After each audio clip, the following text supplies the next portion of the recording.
Good back there. Okay. The chair would like to entertain a motion to certify the purpose of the meeting in closed session. Mr. Hanson?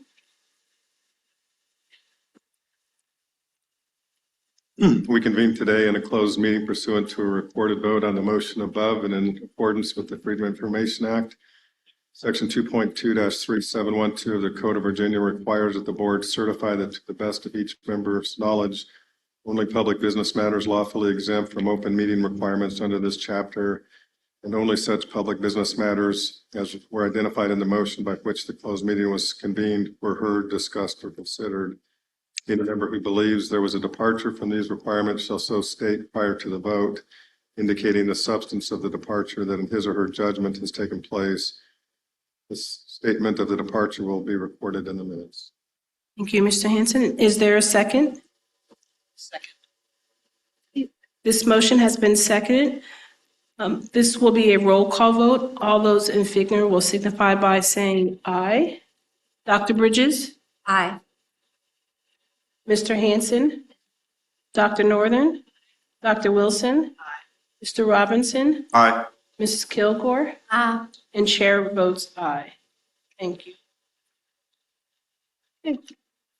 I will now go through our decisions. In the case of 2616, the chair will entertain a motion to issue the license. So moved. Is there a second? Second. Okay, roll call. Dr. Bridges? Aye. Ms. McPherson? Aye. Mr. Hanson? Aye. Dr. Northern? Dr. Wilson? Aye. Mr. Robinson? Aye. Mrs. Kilgore? And chair votes aye. Thank you. In case number 202612, the chair will entertain a motion to revoke the license of Craig Scott Small. So moved. Is there a second? Second. All in favor signify by saying aye. Dr. Bridges? Aye. Ms. McPherson? Aye. Mr. Hanson? Dr. Northern? Dr. Wilson? Aye. Mr. Robinson? Aye. Mrs. Kilgore? Aye. And chair votes aye. In case 2618, the chair will entertain a motion to issue the license. So moved. Is there a second? Great. Roll call, Dr. Bridges? Aye. Ms. McPherson? Aye. Mr. Hanson? Dr. Northern? Dr. Wilson? Aye. Mr. Robinson? Aye. Mrs. Kilgore? And chair votes aye. And then in case 202620, the chair will entertain a motion to issue the license. Is there a second? Second. Roll call. Dr. Bridges? Aye. Ms. McPherson? Mr. Hanson? Dr. Northern? Dr. Wilson? Aye. Mr. Robinson? Aye. Mrs. Kilgore? Aye. And chair votes aye. Thank you. That concludes our licensure portion.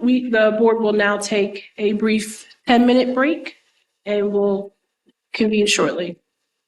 Thank you.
Morning.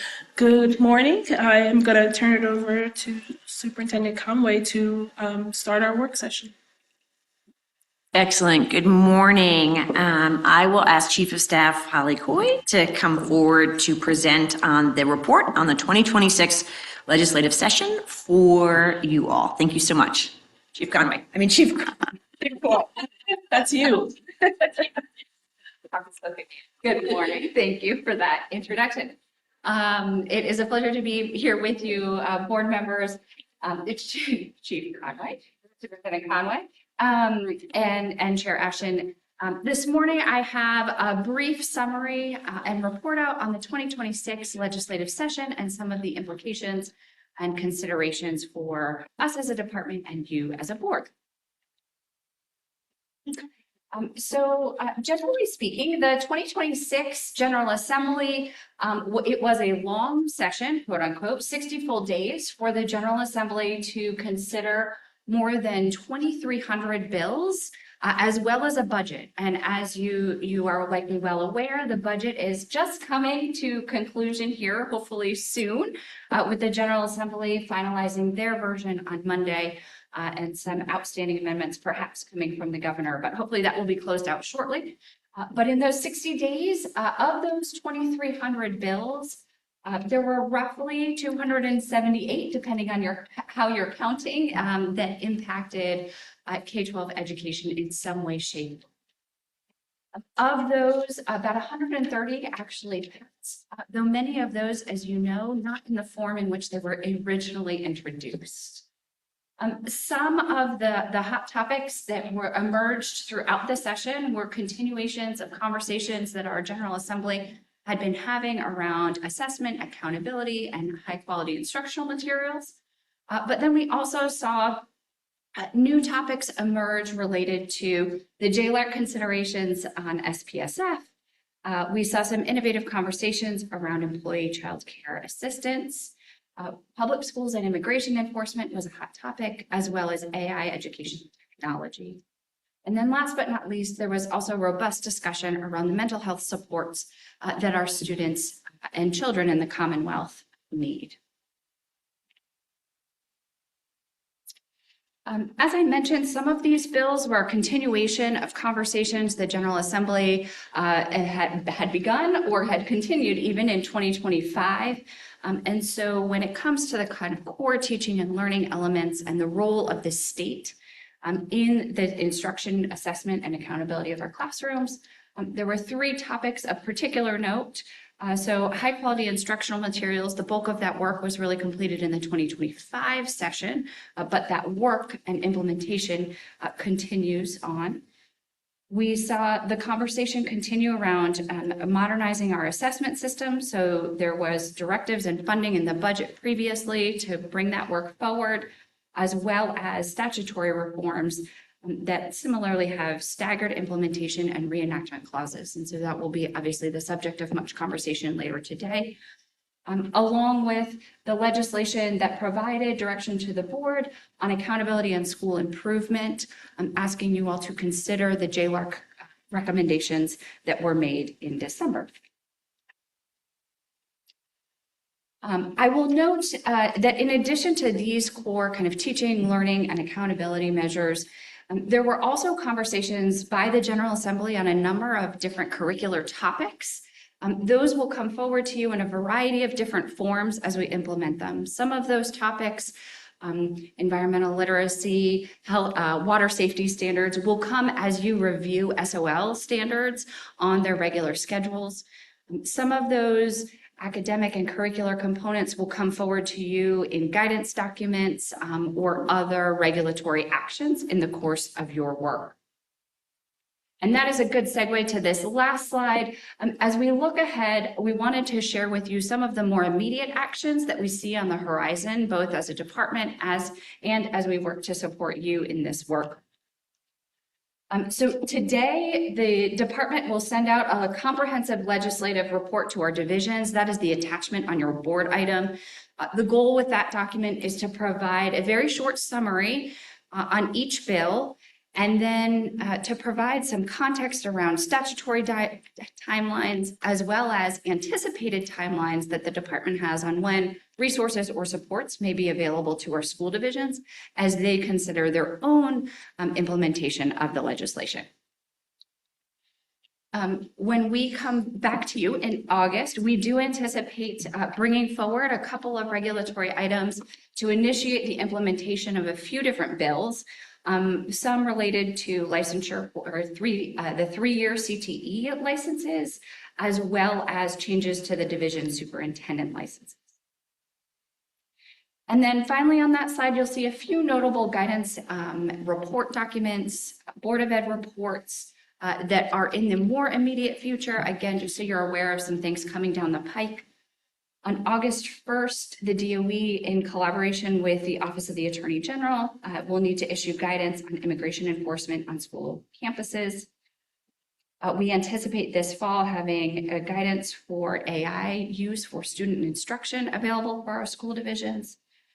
And we also anticipate then in October, there will be a couple of interim reports due to the General Assembly to report on initial steps taken to implement bills related to a new requirement to biennially review all CTE courses, pathways, and credential offerings, as well as a new charge from the General Assembly to look at alternative licensure pathways and create a work group to study that topic and bring recommendations forward for future considerations by this body and others. That concludes my very short and sweet presentation, but happy to answer any questions that you may have about these topics or other components coming out of the 2026 session. I was going to say thank you, Chief Superintendent, but it's Chief Coy. Board members, do you have any follow-up questions? Superintendent Conway, anything else to add? Are you going to go to the right, Mr. Robinson?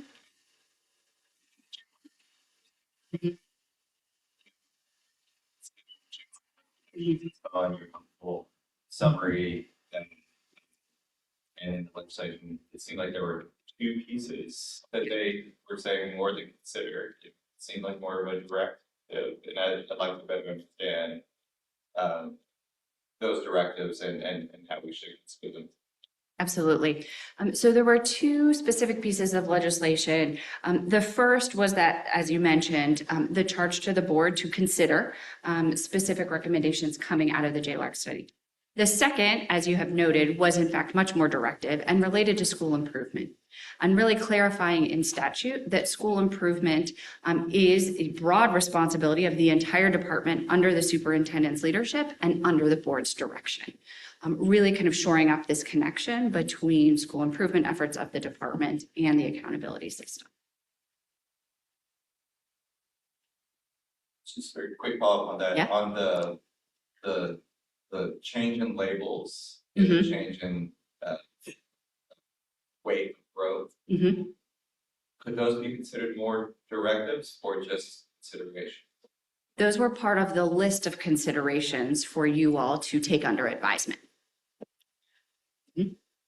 Great. Board members, any other follow-ups? Superintendent Conway, anything else to add? Not at this time, thank you. Okay,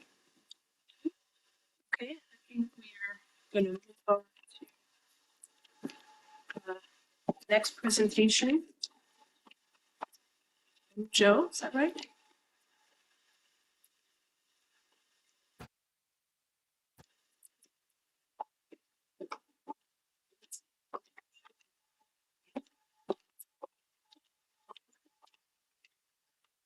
Turn it over to Superintendent Conway first to Wonderful. Thank you all. Thank you to Joe and to the extended audience support from JLARC. We wanted to make sure that this board could hear directly from the Joint Legislative Audit and Review Commission, in large part for 2 reasons. One is I think there was a recognition during the course of this General Assembly and expressed by our new governor about the value of the effort that had gone into analyzing the school performance and support framework and soundness in its recommendations. The second is, as Chief Coy just noted, that it turned into legislative requirement of consideration, and as she noted, a very explicit requirement on how to think differently about school improvement. With that in mind, we thought it would be valuable for you all to hear directly from the JLARC folks, to be able to hear the presentation and to be able to ask questions as you think through this newly legislated responsibility to consider these recommendations. We are grateful for the thoroughness of the study, the willingness of JLARC to come and to present today. And as somebody who's spent quite a few years in Virginia state government, just knowing how much work is underneath each of these studies, and that intentionally there's an effort to focus on facts and on data rather than politics per se. And we are greatly appreciative for all the time and effort in this report, as well as thanks in advance for your presentation. Thank you, Superintendent Conway, for the kind words about JLARC. Good morning, everyone. My name is Joe McMahon. I'm a project leader and chief legislative analyst at JLARC. As you probably know, JLARC is a legislative agency. We conduct objective, nonpartisan research and analysis for our Commission of General Assembly members. Joining me today is our Director, Hal Greer, our Senior Associate Director, Justin Brown, who oversaw the work, and then the analysts that worked alongside me on this study, Kate Hopkins, Sam Leesman, and Laura White. My one little disclaimer here, we're generalists. We've now moved on to completely different topic areas for the last 7 months. Might rely on the team a little more than I would have back in December for some of the Q&A if something's not coming back to me immediately.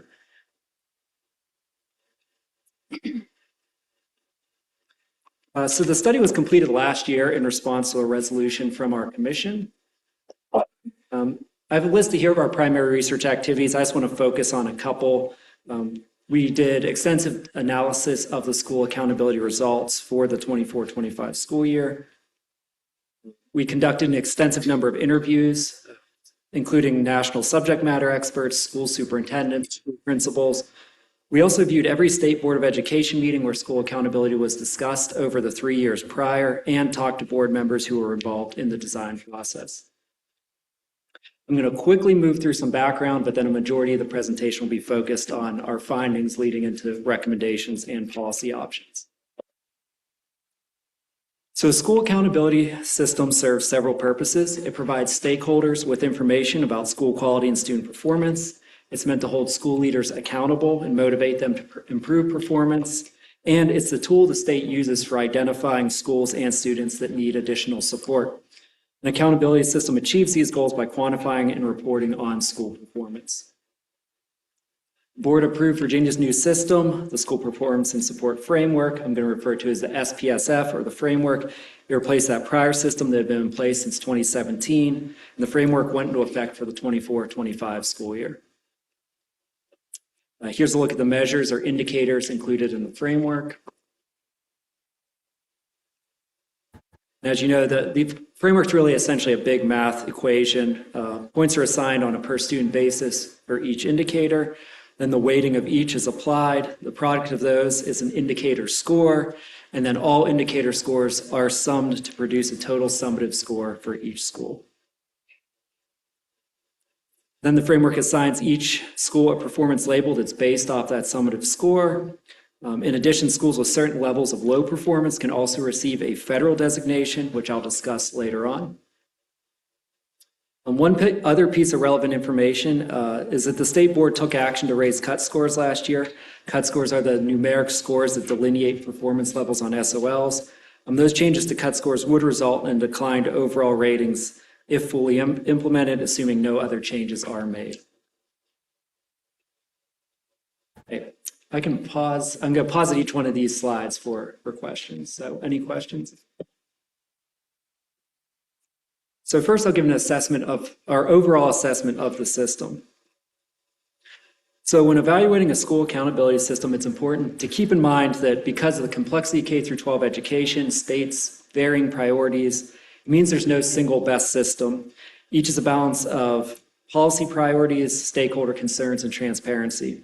States are limited to measures where data is produced consistently and reliably statewide, and there's many trade-offs to consider. Some of the big ones are which areas of performance would include, how to weight, measure, and score each indicator, and how to balance simplicity and precision.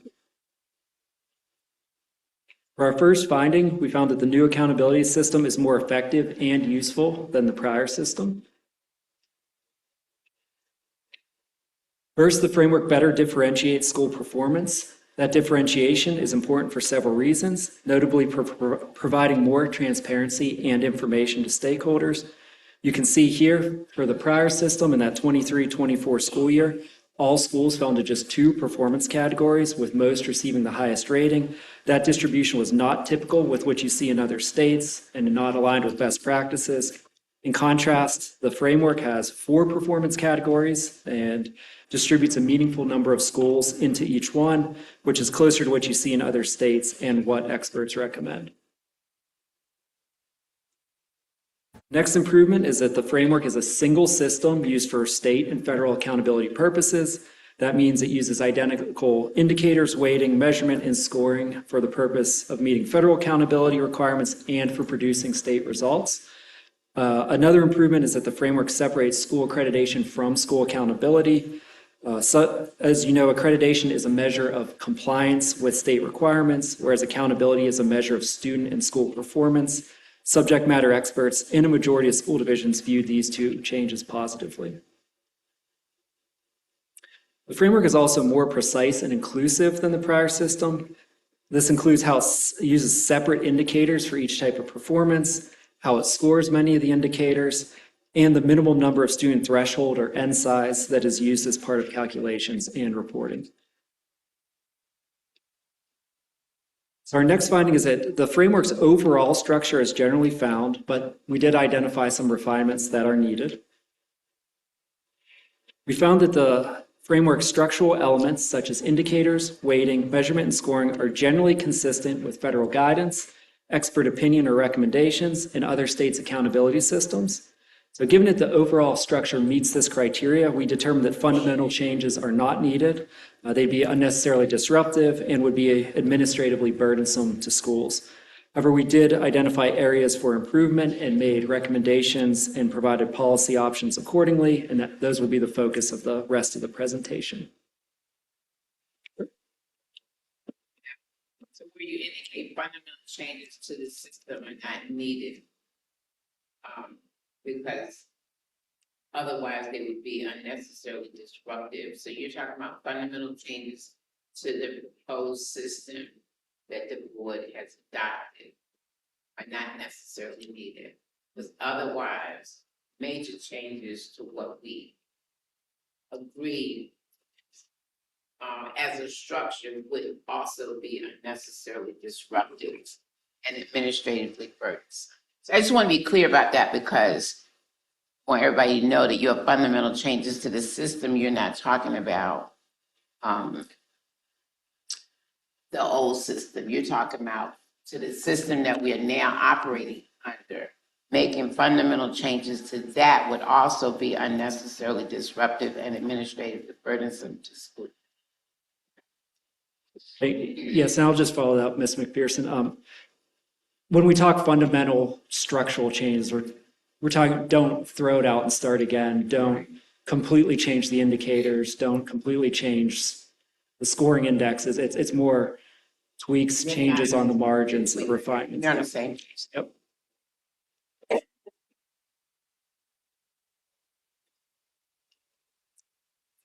So moving into the results of the new system.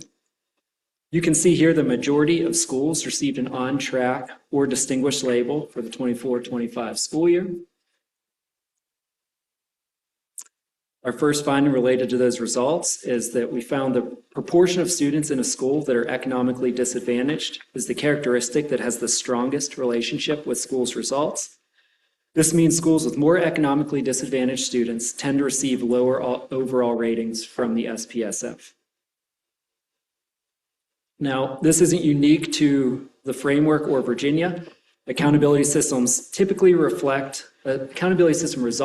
reflect school student demographics, especially economic disadvantage, because many commonly used indicators like test results are correlated with those factors. There's a lack of consensus among experts about how much results should reflect student demographics. So on one side of the argument is that results that strongly reflect student demographics are the product of maintaining the same expectations for all students and can help target support to address disparities. The other side is that results that are overly reflective of demographics evaluate schools on demographic factors outside of their control rather than on their effectiveness. You can see that relationship here. On the left, a school's percentage of economically disadvantaged students increases, their average summative scores decrease. By another measure, schools receiving the lowest performance labels had a higher percentage of economically disadvantaged students on average. And I'll talk about this a bit more in a bit. We can pause there for any questions. Okay. This next section. So, the student population that is economically disadvantaged can be weighed one of two ways. Weigh them straight across as it relates to the accountability and test performance. And because they're economically disadvantaged, historically and based upon expert predictions, they are going to score lower because of status and all of the other factors that go with being economically disadvantaged, such as they may not be receiving the intensive support that they should be receiving, or their schools have not been previously provided with all of the materials that they should have had. Or we could lower expectation for economically disadvantaged students, and then their performance will look better on the accountability scale. So those are the options that we're kind of looking at. Ms. McPherson, yeah, we didn't get into the factors, and the things you named are some of the factors that contribute to that relationship. And it is an observed relationship between the results and the percentage of students that are economically disadvantaged. We'll talk about the trade-offs there, mostly through that proficiency and growth conversation. Okay. And kind of the two philosophical sides. Okay. So I just wanted to make sure we were all kind of clear about where you were going in terms of defining what it looks like in terms of measurement.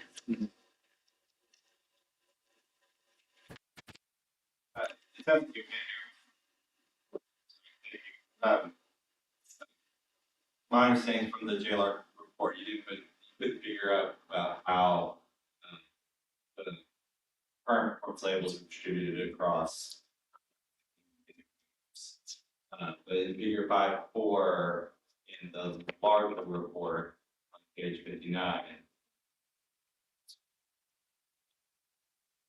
I just want to clarify, in terms of options before the board, on page 43 of the commission draft, your committee showed the correlation difference between reading proficiency versus reading growth, based on and my understanding is that's partially why you're seeing a much stronger correlation in the current ratings is because of the strong proficiency weight. But in growth, you don't see as strong of a correlation. Yes, that is correct. And I will get into more of that in the growth and proficiency section here, but we could see that the proficiency indicators, one of the appendices has all the technical correlations and relationships between the two, but we could see the strongest relationship for all indicators between scoring and percent of economically disadvantaged students was among the proficiency indicators. The weakest correlation, albeit it still was correlated, is the growth indicator. Thank you. Appendix G, Joe. Appendix G in the JLR Commission report.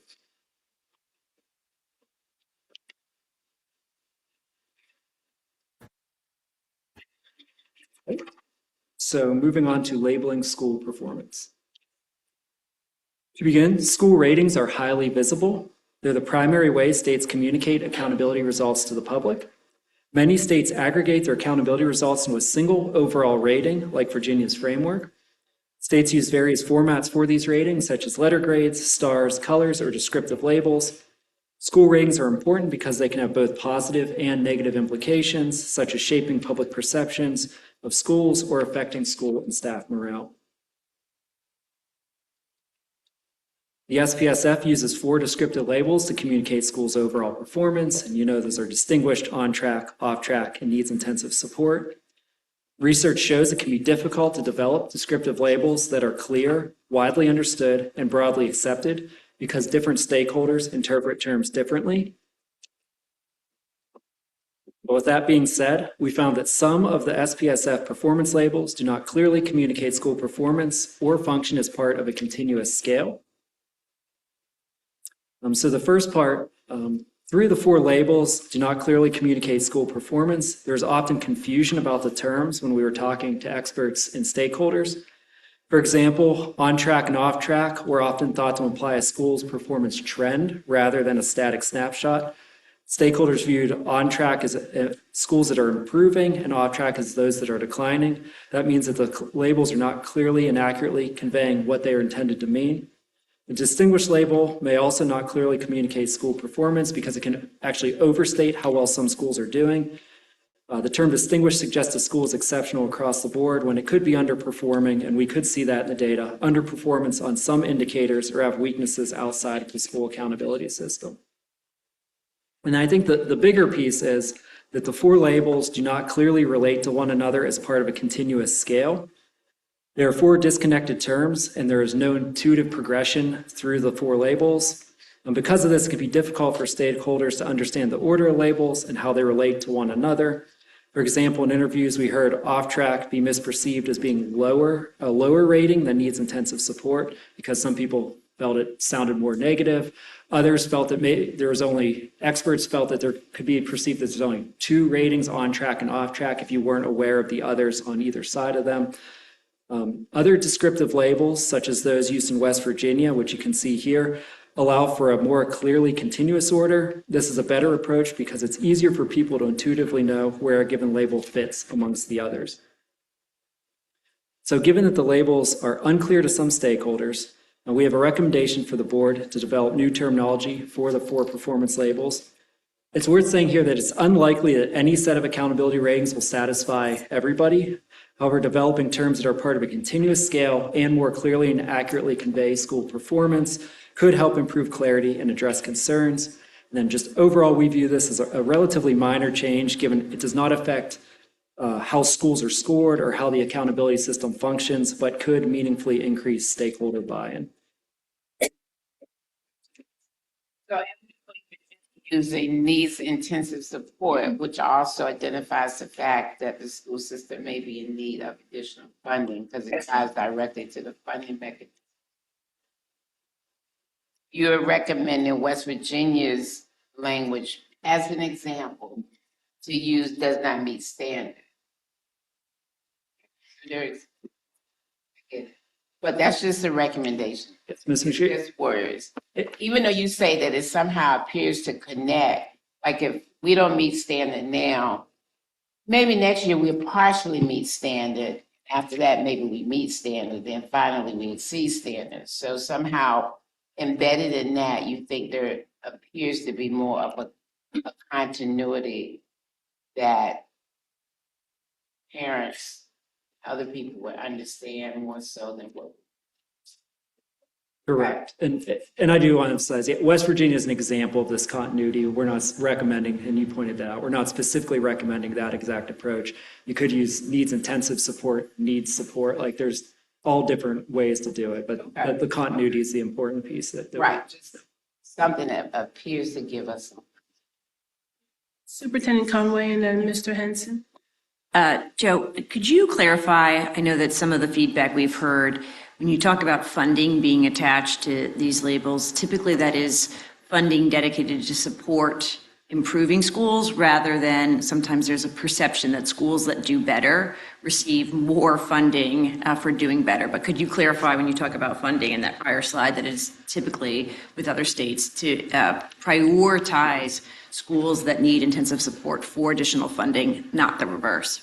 Correct, Superintendent Conway, that's what we're referring to. We're talking about those school improvement funds or even just school improvement support from the department going to the needs intensive support schools or off-track schools, depending on how that decision is made. But I think it's important for us to remember that Ms. McPherson? many of the legislators have been very concerned about the fact that in some of these schools where there are students that are economically disadvantaged, that they have been deprived of funding that is needed for them to move forward. So needs intensive support has been somewhat identified with the fact that they also need additional funding. So I hear you in terms of language, but I don't want us to get too far away from the fact that our legislators are very, very clear about the fact that the money needs to follow where the most work is needed with the students. We don't need to mislabel what it is we're trying to do as it relates to Mr. Hanson? Yeah, Dr. McPherson, I agree. And I think even, and again, I think there's 20 different ways you could cut or splice the words and the terminology. And I do appreciate having the constancy or the consistent theme, but I do believe, to your point, Ida, that the needs intensive support, it is really what this whole effort is about, is communication effort. And sometimes when we talk about stakeholders, some of the stakeholders that are in the system know this, but it's really for parents and for people who normally aren't paying attention as much and really need to understand locally what the needs are. Also, just taking a step back as well about, the most recent NAEP scores, the learning loss that we worst in the country after COVID, the movement that we've made, but just even the most recent NAEP score still showing that our disadvantaged students across the board on almost every segment are where we need to be putting our priority to help close the achievement gap going forward. And so I know this is just terminology and such, and I like West Virginia's a little bit more maybe, but then again, maybe we jumble this up and come up with different terms that are consistent and constant, but also maybe are trying to tell the story that we're trying to indicate for the most challenged. Mr. Hanson? Mr. Robinson? Could you turn your mic on? Thank you. I love the comments related to the story and the signaling of needs intensive support on what we hope our state is able to do. For right now, it's only 213 schools that have that label, 12%. My understanding from JLARC's recommendations is the most, you're signaling that the on-track and off-track labels are the ones that have the most both stakeholder feedback as well as the most confusion because of the signal of, that it's a trend that may not be true. You could improve from needs intensive to off track. So you're kind of on track to improve, but you're still labeled as off track. And I think we'll hear later recommendations that include keeping the needs intensive support label and changing others, which I would support. But I just wanted to clarify from a JLARC standpoint that on track and off track is really partially what you're amplifying for us to consider. I think that's accurate and really distinguished as well. Some of the things I mentioned, that distinguished can kind of paint this school as great across the board where there's underlying good and bad and in most schools. And the on-track and off-track, which you said the directionality, also just, it's in our report, off-track just was not very favored by a lot of people. Just, they felt it had a negative connotation, felt it was worse than needs-intensive support. So I guess to summarize what you're saying, needs-intensive support is probably the one, I'll look at the team that had the least pushback. So if that helps with decision-making, that's what we were hearing. And then to Mr. Hansen's comments too, that just shows how difficult it is to create this terminology and convey what you're trying to convey and get a majority of stakeholders and people interested in the system to be on board. Joe, can I just ask you to clarify? I think it would be, is it just the least pushback, or also, if I remember you all speaking in December, it was the one that was most clear, right? Going back to what Ms. McPherson and Mr. Hansen said, that felt like that was also just the clearest if you're looking for clarity and continuity. Yes. It's understandable. It's understandable. It's clear what is being conveyed by that label. Joe, you could build a scale around it. We're not suggesting it, but you could. And This this has is to be continuous. Kate from our team. She said, yes, you could ground the scale in needs intensive support and then needs support and does not need support, something like that. Again, that's not our recommendation, but that's another way to make continuity grounded in that term.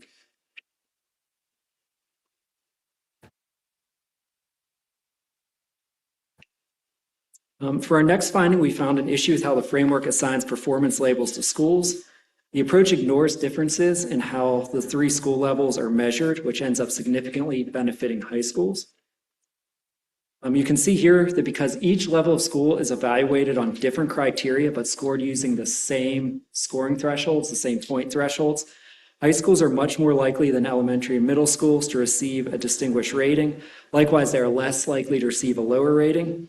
According to experts, you would expect to see more similar distribution of the performance labels across each school level.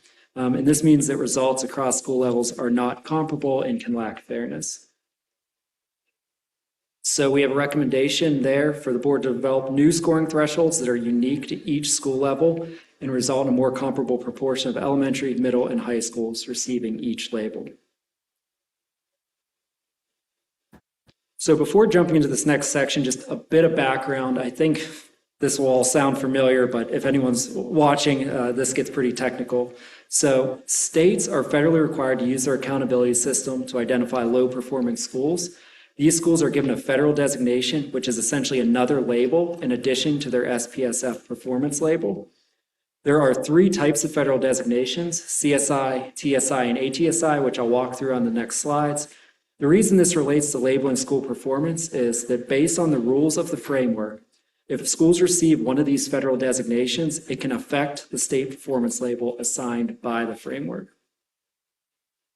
So our first finding here is that the framework should ensure that comprehensive support and improvement schools receive the lowest performance label. Comprehensive support and improvement, or CSI, is the most serious federal designation. It is primarily given to Title I schools with the lowest overall performance in the state. Despite their low performance, many schools did not receive the lowest performance label of needs intensive support. Instead, they're labeled as off track. Experts recommend that CSI schools receive the state's lowest rating.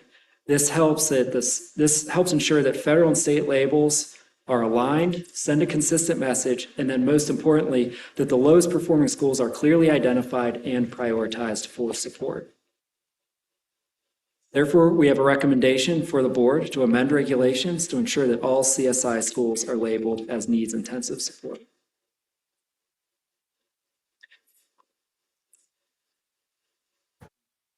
How would that go back regarding the high school, middle school numbers? Combination, would it include? Mr. Hansen, you're asking, would it balance out that I don't think that would. Yeah, it's really technical stuff, but it wouldn't.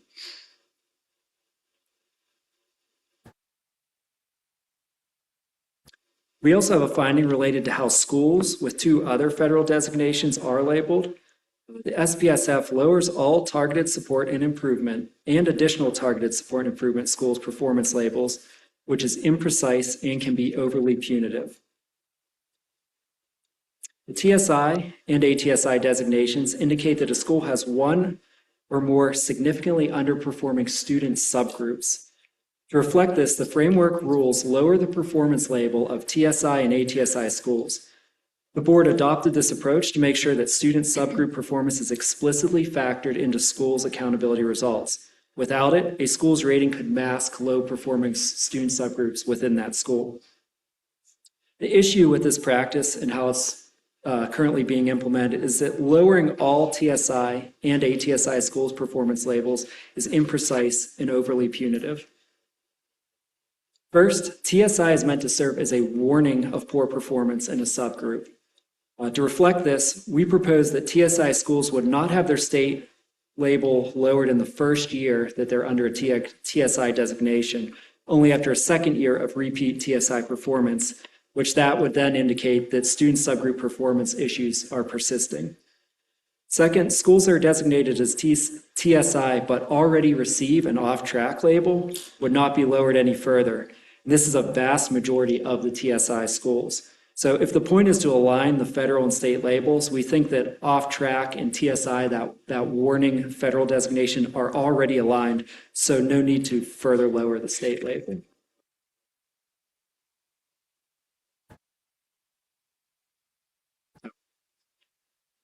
Our proposed changes to the ATSI rules are similar.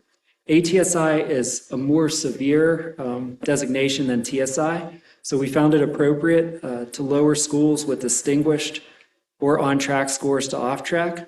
But as with TSI schools, schools designated as ATSI and that are already labeled as off-track would not be lowered any further.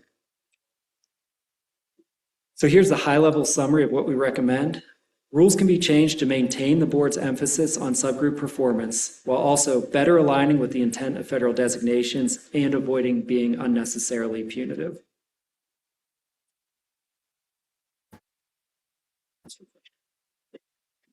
Yes, Mr. Henson. Just on that last bullet about avoid being unnecessarily punitive, does that mean in terms of designation is, again, part of this process as important as prior two charts also might make it look like there'll be fewer schools in the needs intensive support because, again, the simplistic, there's two schoolhouses on slide 42. Your recommendation is the same on slide 41. So if part of this effort is to not be punitive in the way that there's a label, but being helpful to target resources, I'm just wondering terminology needs. Yep. Mr. Hanson, you're absolutely correct. These changes would leave more schools in that off-track designation, and there would end up being fewer in the needs intensive support designation. So that ties back to the need to reconsider these thresholds. It was actually a vast majority of the needs intensive support schools were there, not because their summative score was in that range, but because they were off track and received an ATSI or TSI designation and then had their score lowered to needs intensive support. So that's one example of all these different things working together. But when we say the punitive piece, we're talking about a school could be relatively high in the off-track scoring 78, 79 points, have one or two small subgroups underperforming, and in TSI's case for just a year, and then drop all the way down to that needs intensive support. And we felt that those TSI and ATSI designations are better aligned with the intent of off-track.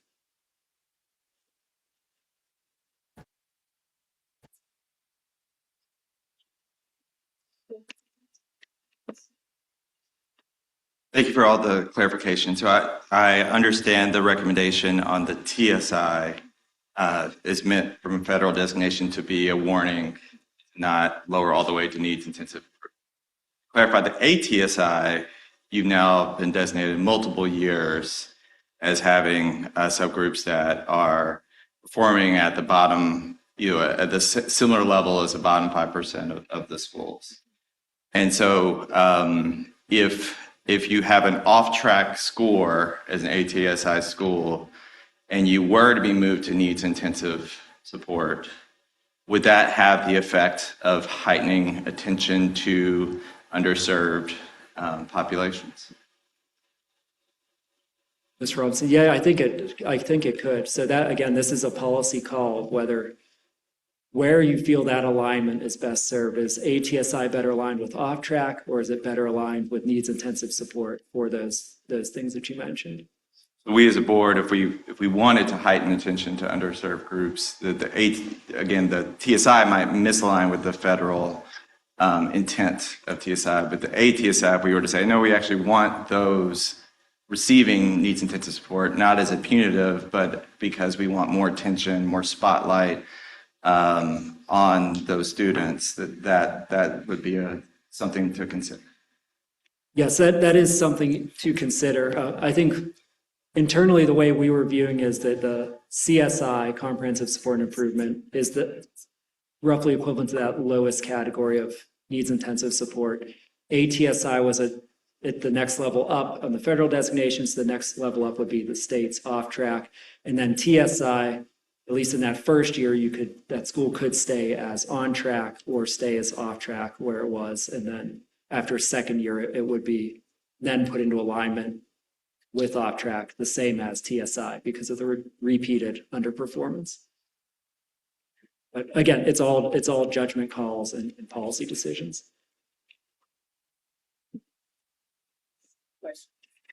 And actually, all of the recommendations can be implemented. Obviously, we'll ask staff about that, but can be implemented pretty much within the framework that we've developed with some tweaking. So this is not a master overhaul that delays our implementation, but that we can go on and make these tweaks and figure out, roll out implementation, scoring, adding in your recommendations. And yeah, to add to that, Dr. McPherson, yeah, it's not a whole change Right, everything. exactly. It's tweaks to the system. But there are implementation considerations I think you're going to hear from staff that there is some sequencing, you do got to do this before you do that type stuff. Things that you want to make sure that schools have time to prepare for. It's something of it. So there are still some timing and implementation considerations. We may have factored those in when we talked about the way we were going to progressively, because we took that into consideration, but how we were going to progressively implement the plan itself. We've already taken into consideration that it is not a major rollout, but every phase of it. So, yeah, we have ways of telling you where you are now, telling you this is where you scored as it relates to the new framework, and then how we phase in all of that information going forward in terms of scores and graduation dates and things like that. So we did take into consideration. So it'd be interesting to make sure that we're still on track with our rollout that we previously agreed upon by tweaking these few things that need to be done.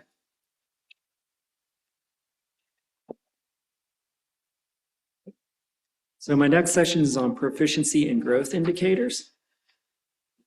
Both are based on student performance on SOL tests. As you know, proficiency measures whether students are meeting grade level standards in content areas. Growth is a comparison of students' current year test performance to that same student's performance in prior years. Together, they account for a majority of the rating for elementary and middle schools.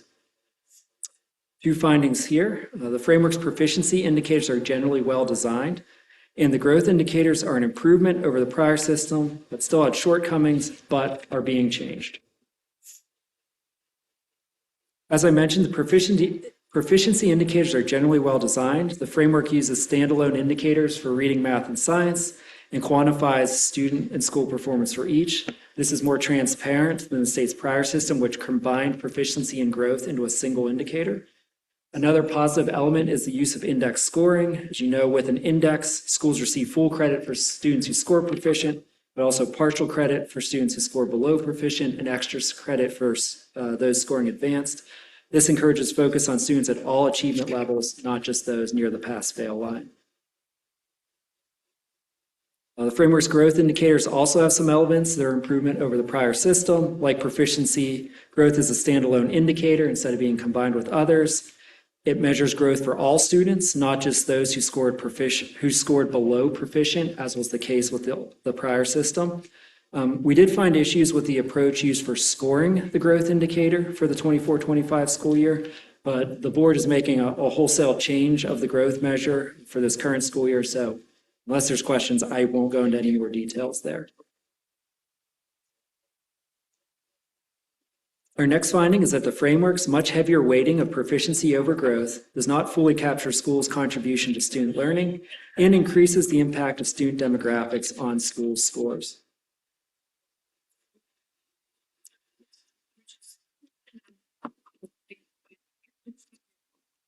Previous system or system that you or both? We're talking that heavier is in reference to if internal analysis of our own system, if you switched it to higher growth relative, or if you just increased growth, like if you made it 50-50 versus what it currently is now, that's where you would see some of that relationship decline.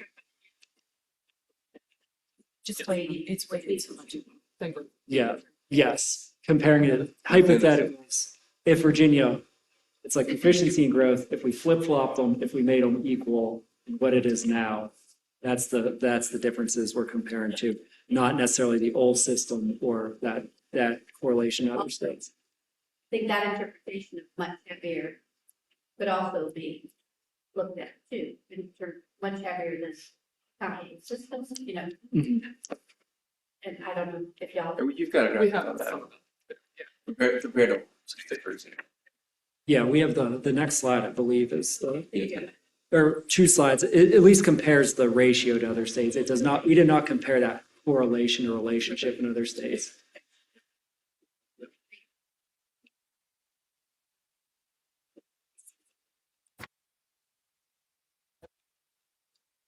So both proficiency and growth measure important aspects of student academic achievement.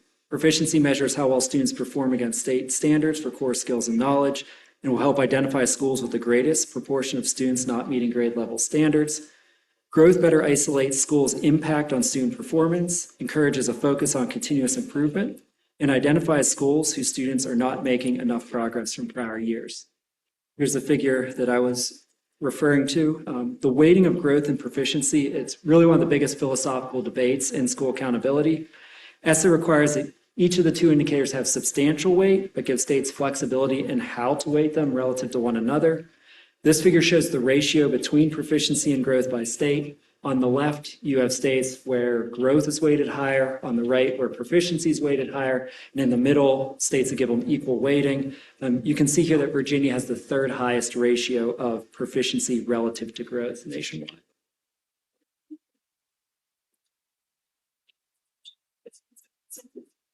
Were you able to do any evaluation on the where Arizona, Massachusetts, and Mexico, Iowa are in terms of their systems and systems? The short answer is I don't have that. I'd have to look more into that. I guess comparing NAEP scores would be the very top line way to do it, but probably more detailed analysis could be done. Was there any measurement of proficiency as it relates to NAEP scores for these other states? The growth and proficiency, since we're a higher rated proficiency, did you look at a model of another state that was close to us as to performance on the NAEPs? Dr. McPherson, we did not do that. I think that would be an interesting analysis, and I don't have anything to add. Because that was our goal was to get the state of Virginia's performance up to where, you know, the federal recognition would be there that we were performing at least at basic level proficiency. So if we should be rating proficiency higher than just measuring growth because of where we're trying to go, then maybe the curve is right for us. And Dr. McPherson, I do want to caution, there is a lot that would go into those needs. I get it. There's the accountability system, there's student demographics, funding levels. So yeah, it would be something to look at, but there's also other factors that are going to complicate that.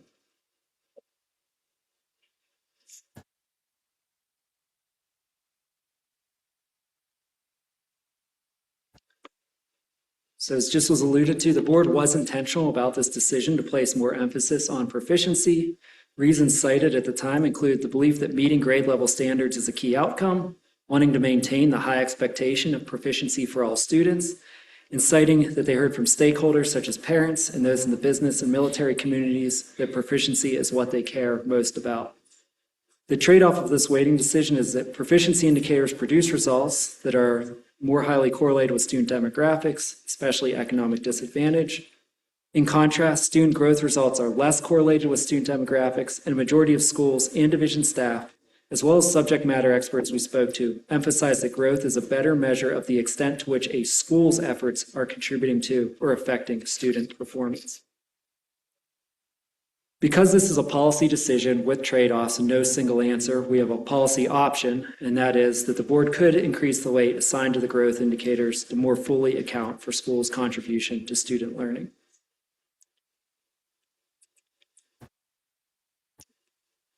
Right, and this is my last major section here. It's looking at other refinements that we identified across other areas of the system.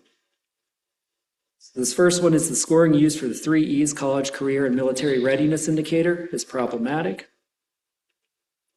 The scoring approach used for this indicator differs from the others. For the 3 E's, high schools earn points for student achievements in college, career, and military readiness opportunities, and one student can score points across multiple pathways. You can see on the slide an example of a student with achievement in all 3 pathways for scoring a total of 2.5 points. Hypothetically, a student can score a maximum of 3.5 points if they hit the highest level in each category. That's compared to just 1.25 or 1 point for each of the other indicators. This design is intended to incentivize schools to make many 3 E's opportunities available to students and to encourage broad student participation across each pathway. However, this allows schools to score much higher on the 3 E's indicator than on the others, which can distort overall results. This means, at least for some schools, their overall score is being driven more by the 3 E's than is intended by the indicator's assigned weight. You can see that schools with the 3 indicator score, with high 3 indicator, schools scoring highly on the 3 E's indicator had 34% of their summative score comprised by the indicator, when the intended weight is just 25%. This effectively lessens the importance of the other indicators.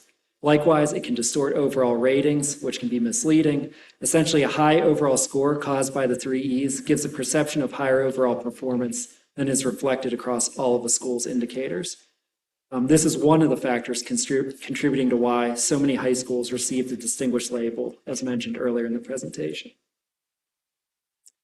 We have a recommendation to the board to change the scoring of the 3 E's indicator by capping the total number of points a student or school can receive.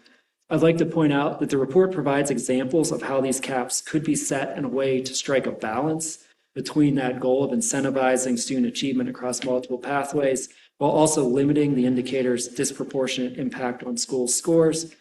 This recommendation in no way means that there should be a limit on the actual number of opportunities being made available to students. Next, schools can score points toward the enlistment category with much less effort relative to other 3 E pathways. This is because schools are awarded points for students earning above certain scores on the ASVAB test, even if they do not list in the military or participate in a JROTC program. The ASVAB is a one-time test, typically taking under 2 hours to complete. Other 3 E's achievements that are worth comparable amounts of points for the framework require substantially more time and effort from students. This scoring can incentivize gaming the system by having many or all students take the ASVAB test regardless of their interest in a military career. So we recommend the board change the scoring for the enlistment category so it's more commensurate with the time and effort required to earn points in the enrollment and employment categories.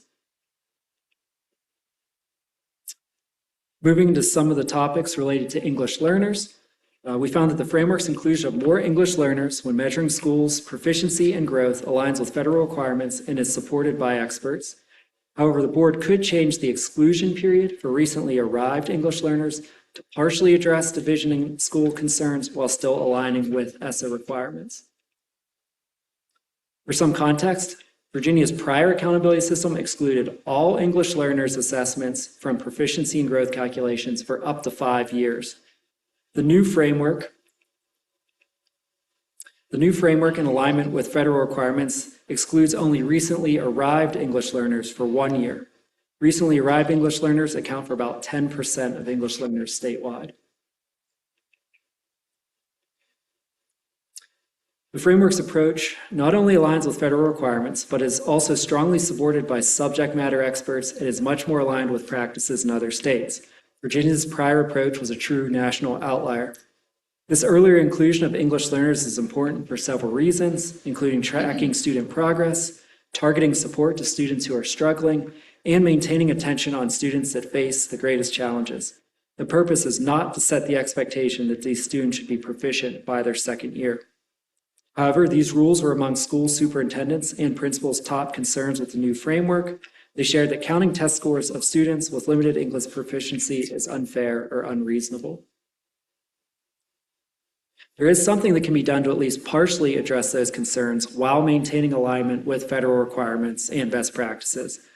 ESSA allows for exceptions that apply to when to include recently arrived English learners in performance calculations.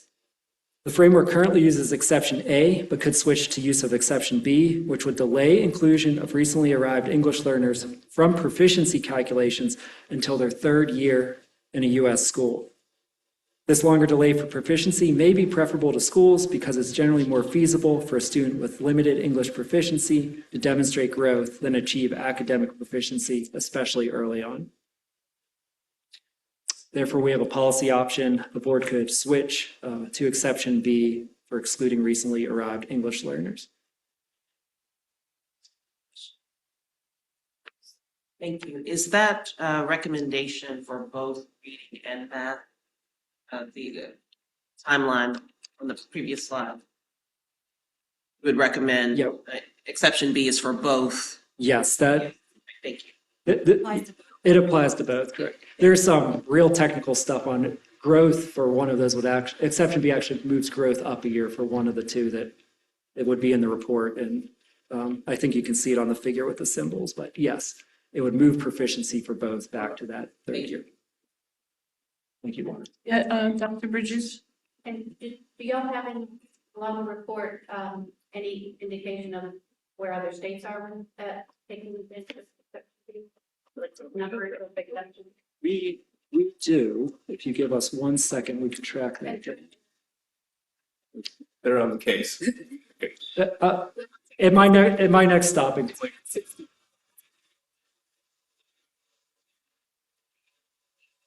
Page 63. Up near the top. Page 63 near the top. It's Eight of 18 that use exception A and so it's almost 50, That's 50. Eight using one, 9 using the others. Joe, one question for clarity's sake. On the graphic here on 64, for exception B, though, in order to measure growth in year 2, or the recently arrived, the year 1 presents it the same, but there actually is a difference. Exception A, they're not taking any assessments. Exception B, they are taking the assessment in order to understand what the growth is in year 2. Is that correct, just in terms of? Superintendent Conway, that is correct. That they would have to take an assessment in that first year to establish a baseline for then growth to be compared to in that second year when growth counts. Thank you. That's the English. Let's go back one step. Did you find any discrepancy when you were looking at the whole CTE plan, workforce development and all of that, that there was for advanced classes, students that were taking advanced classes? You may not have found any discrepancy, but there's credit given inside that framework for people who are taking advanced classes. Dr. McPherson, we compared the criteria in that college and career readiness indicator to other states. And as you can imagine, there's a lot of stuff going on there in other states, but generally the things that are in this new framework align with what's common in other states. We didn't see, that advanced coursework was, nothing jumped out at us that was in the college and career readiness piece, the AP tests, yeah.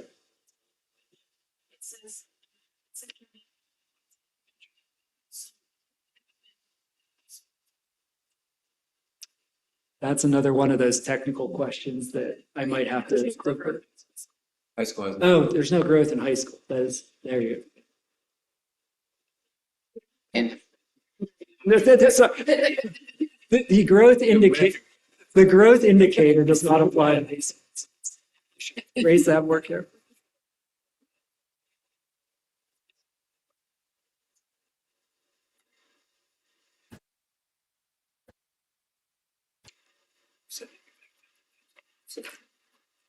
Let's get back to where I was here. Okay, so the next slide is the framework's rules for reweighting the ELP progress indicator for elementary and middle schools with too few English learners reduces comparability and fairness of results. So the ELP progress indicator is a measure of English learner progress toward achieving English language proficiency as measured by the WIDA exam. This indicator is required by ESSA. So why this matters is 42% of schools have below the 15 student minimum threshold of English learners. So this indicator doesn't apply to them, which means that the entire indicator is excluded when calculating their overall score. That means that 10% weight is distributed elsewhere. For high schools, that weight is redistributed proportionally to all remaining indicators. For elementary and middle schools, that weight is entirely redistributed to the growth indicator.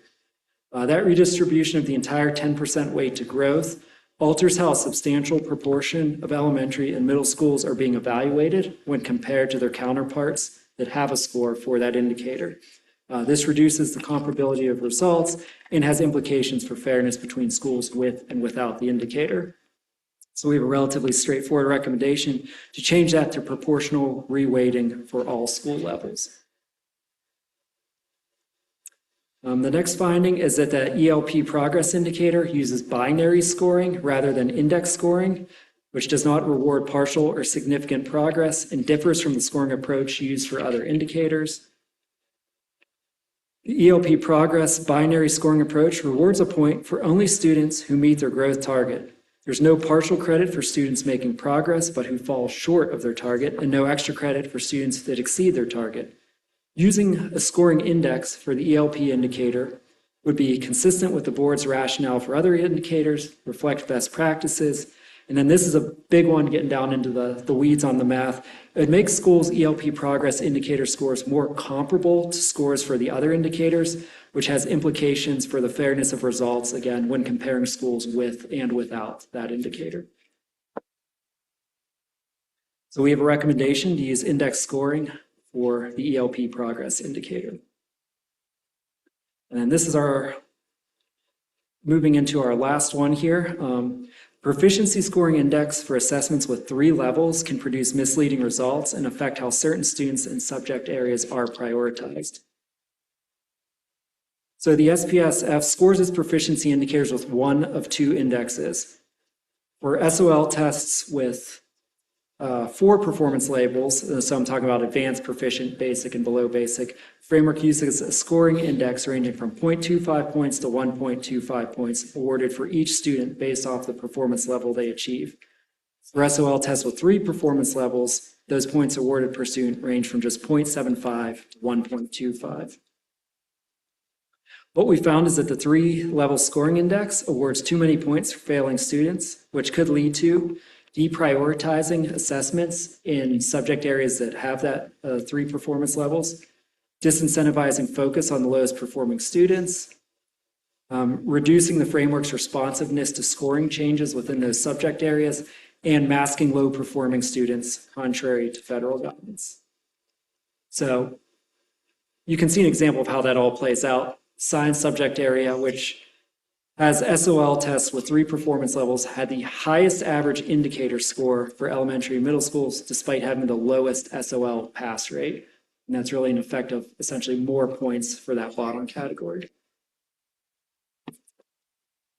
Another relatively simple fix. The board could reduce points awarded for the proficiency index calculations from 0.75 to 0.5 for students who score fail or does not meet proficiency on assessments with 3 performance levels.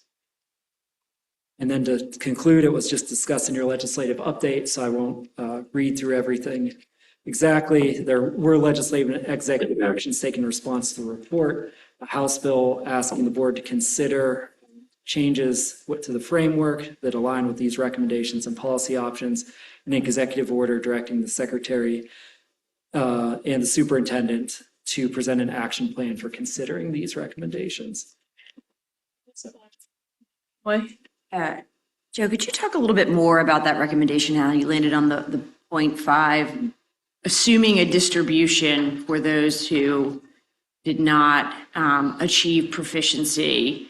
Is that just a best approximation because you don't have the 2 categories, but there's nothing necessarily that you found about science, for example, that would suggest that everybody scored on average lower? It's just that, mathematically, unless you have 2 options, either to split those or to take a lower average. Is that a correct understanding? Yep, Superintendent Conway, I think we landed on the 0.5 because the other one's a 0.25 and a 0.75 for those 2 below proficiency levels. When there's only 1 below proficiency level in those 3 level tests, then essentially merge that into a 0.5, and that gets you scoring that's comparable to the other tests that are using the 4-point index. There could probably be further analysis. It might be 0.53, it might be 0.47 if you want to get real precise to try to make them comparable, but that's where we got there.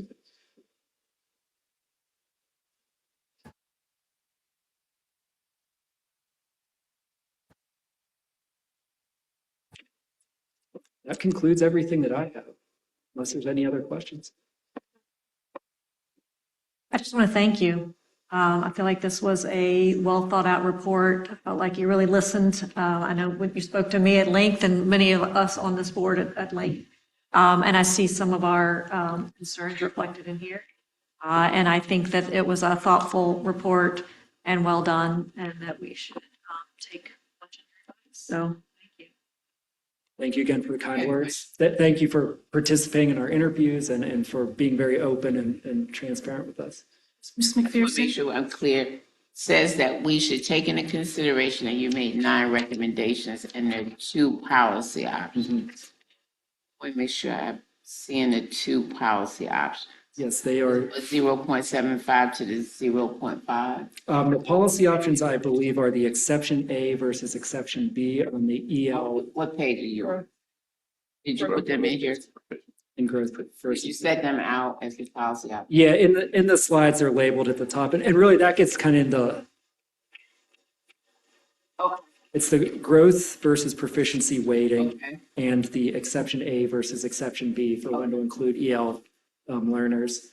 And to get into those are JLARC terms in our reports. The recommendation is something where we have hopefully I get this accurate for how, a recommendation is kind of the higher burden of, we really think this should be done. A policy option is, there can be 2 different ways to do it, or it's maybe not as strong as a recommendation. A few other considerations fall into the policy option.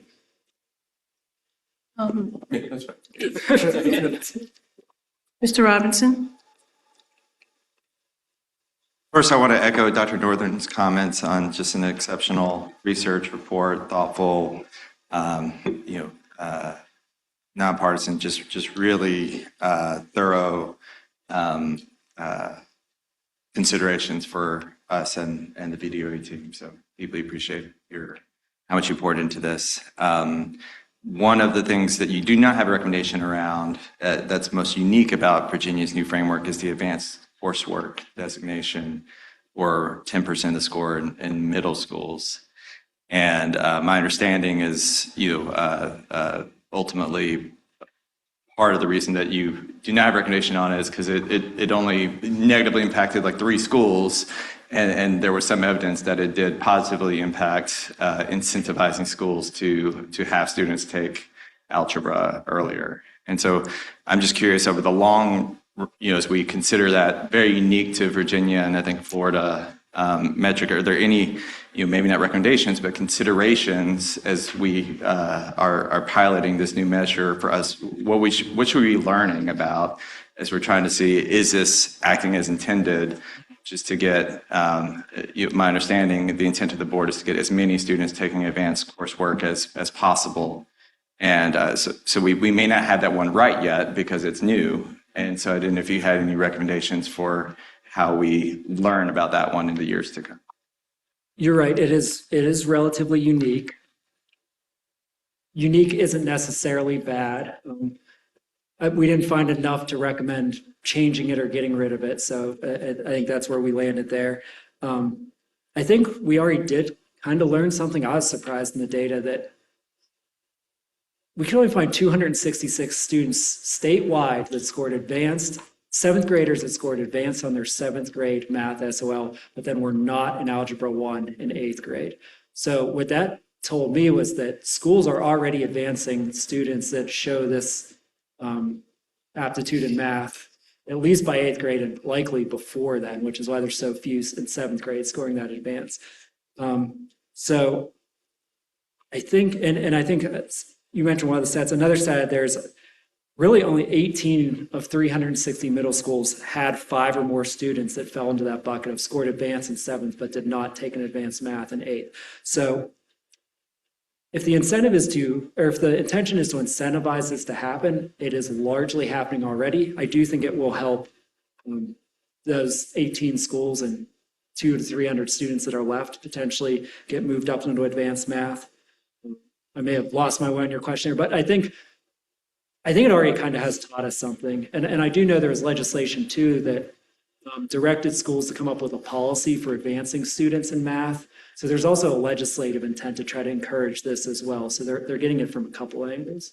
And on that legislative intent, my understanding is the legislature actually goes further, that there's more students that the legislature is incentivizing to take advanced math earlier than just those who score advanced. And as we consider raising cut scores and other things where advanced is harder, part of my interest and curiosity is how to get even more students into algebra earlier, and if this indicator could do that, could be used to do that. And again, I think we probably don't know enough.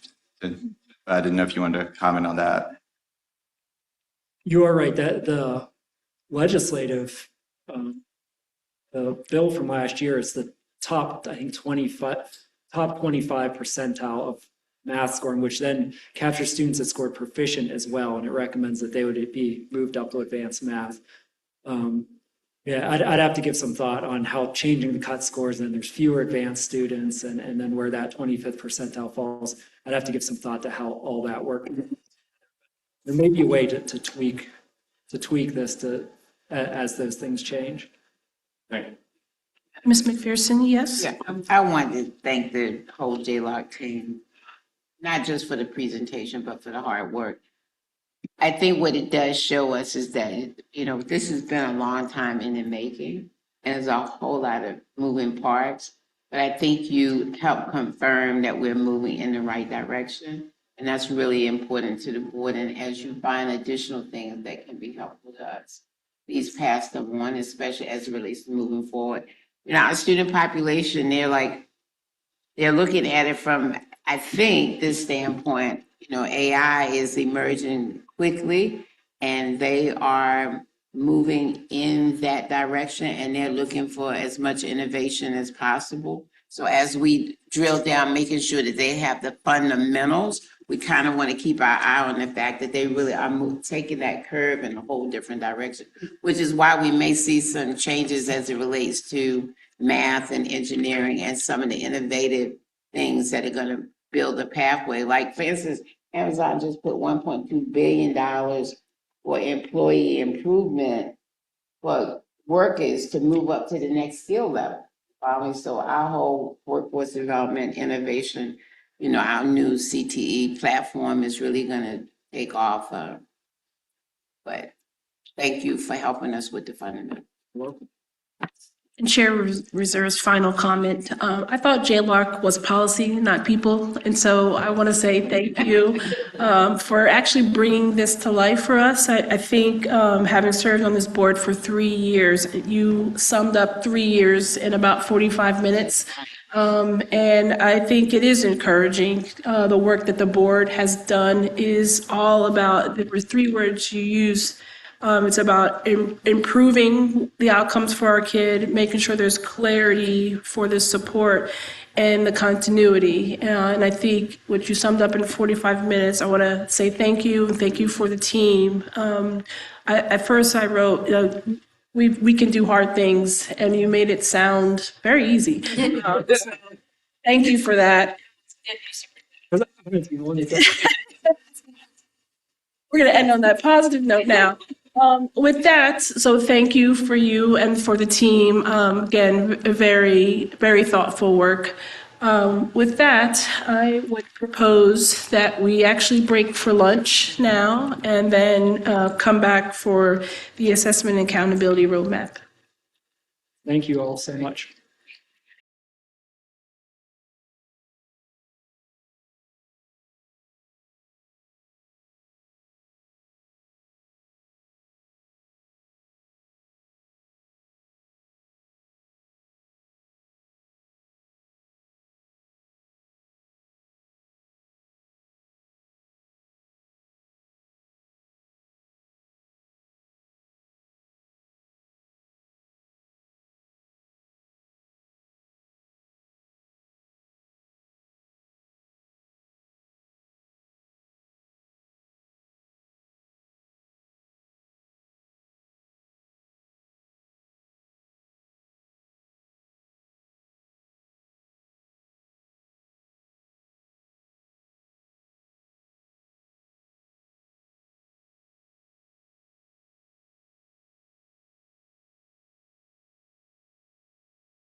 We're almost ready.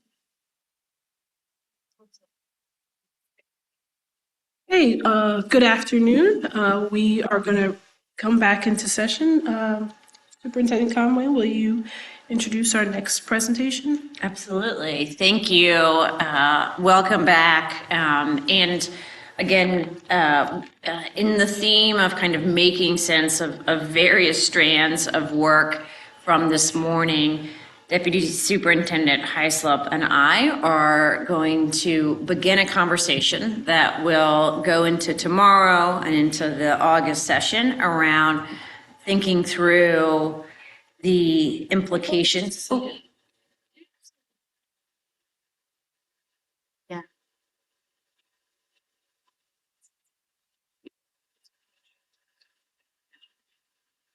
We're good. How to think through some of the charges, challenges, and considerations in front of this body. You heard first from Chief Coy about important pieces of legislation, including multiple pieces of legislation related to accountability and assessment, and we'll talk a little bit more about that.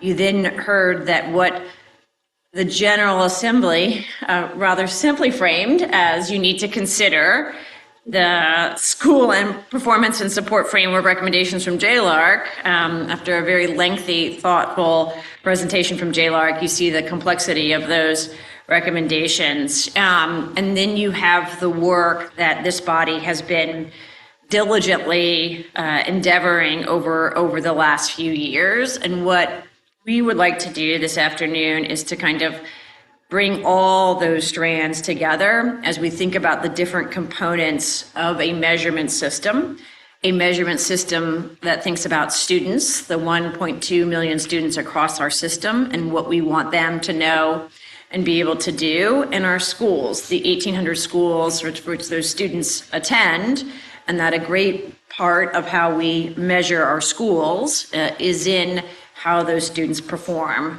what they know, what they demonstrate that they know and are able to do, and how they make progress towards those standards.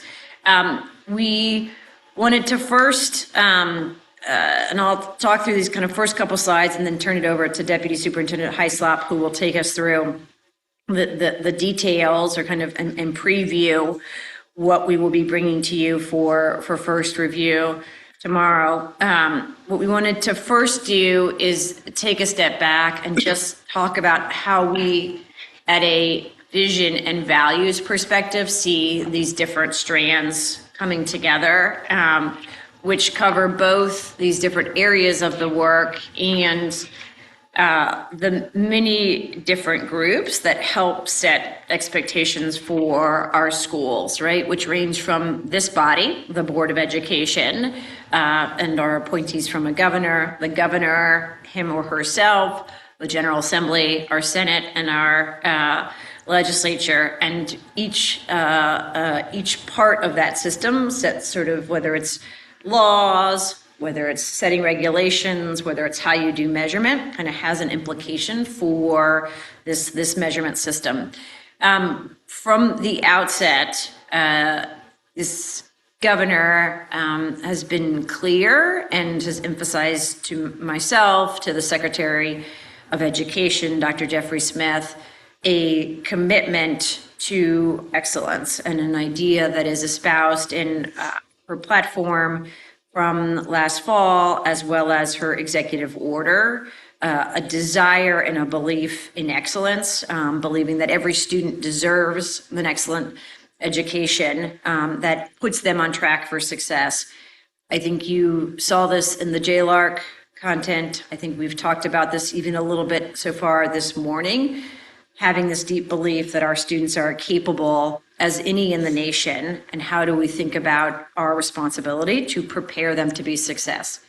You've heard me talk before about much of my career has been rooted in accountability for early childhood systems, with this idea of how do we organize all the adults to improve interaction so that kids come to kindergarten ready for success. And I think the really important work that many of you have done for years is how do we think about, measuring students and measuring schools so that ultimately, as we make these investments in this K-12 system, that results in graduates who are ready for life and prepared for success.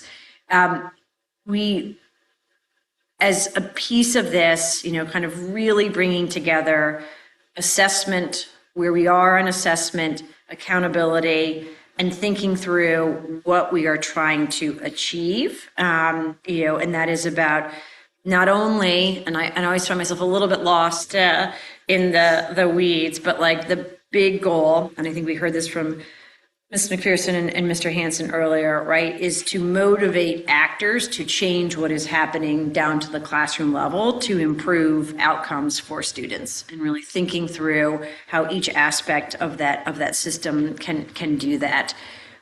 You've heard me talk a bit about, and when we were out on the listening tour, we have heard from folks, and we heard this from JLARC as well. How do we balance between staying the course, where there are things that are working well for our students, where there are things that we share in common, and that the politics may have changed, but at the end of the day, that we believe in excellence for our students. We are not comfortable with our cut scores being the lowest in the nation, and we ultimately know that it will take all of us to dedicate resources to those schools, educators, and students in greatest need, and to know that those resources are turning into better experiences and better outcomes. I think what is so hard, and what we want to start the conversation on today, is that there is great complexity here, and thinking through how each of these pieces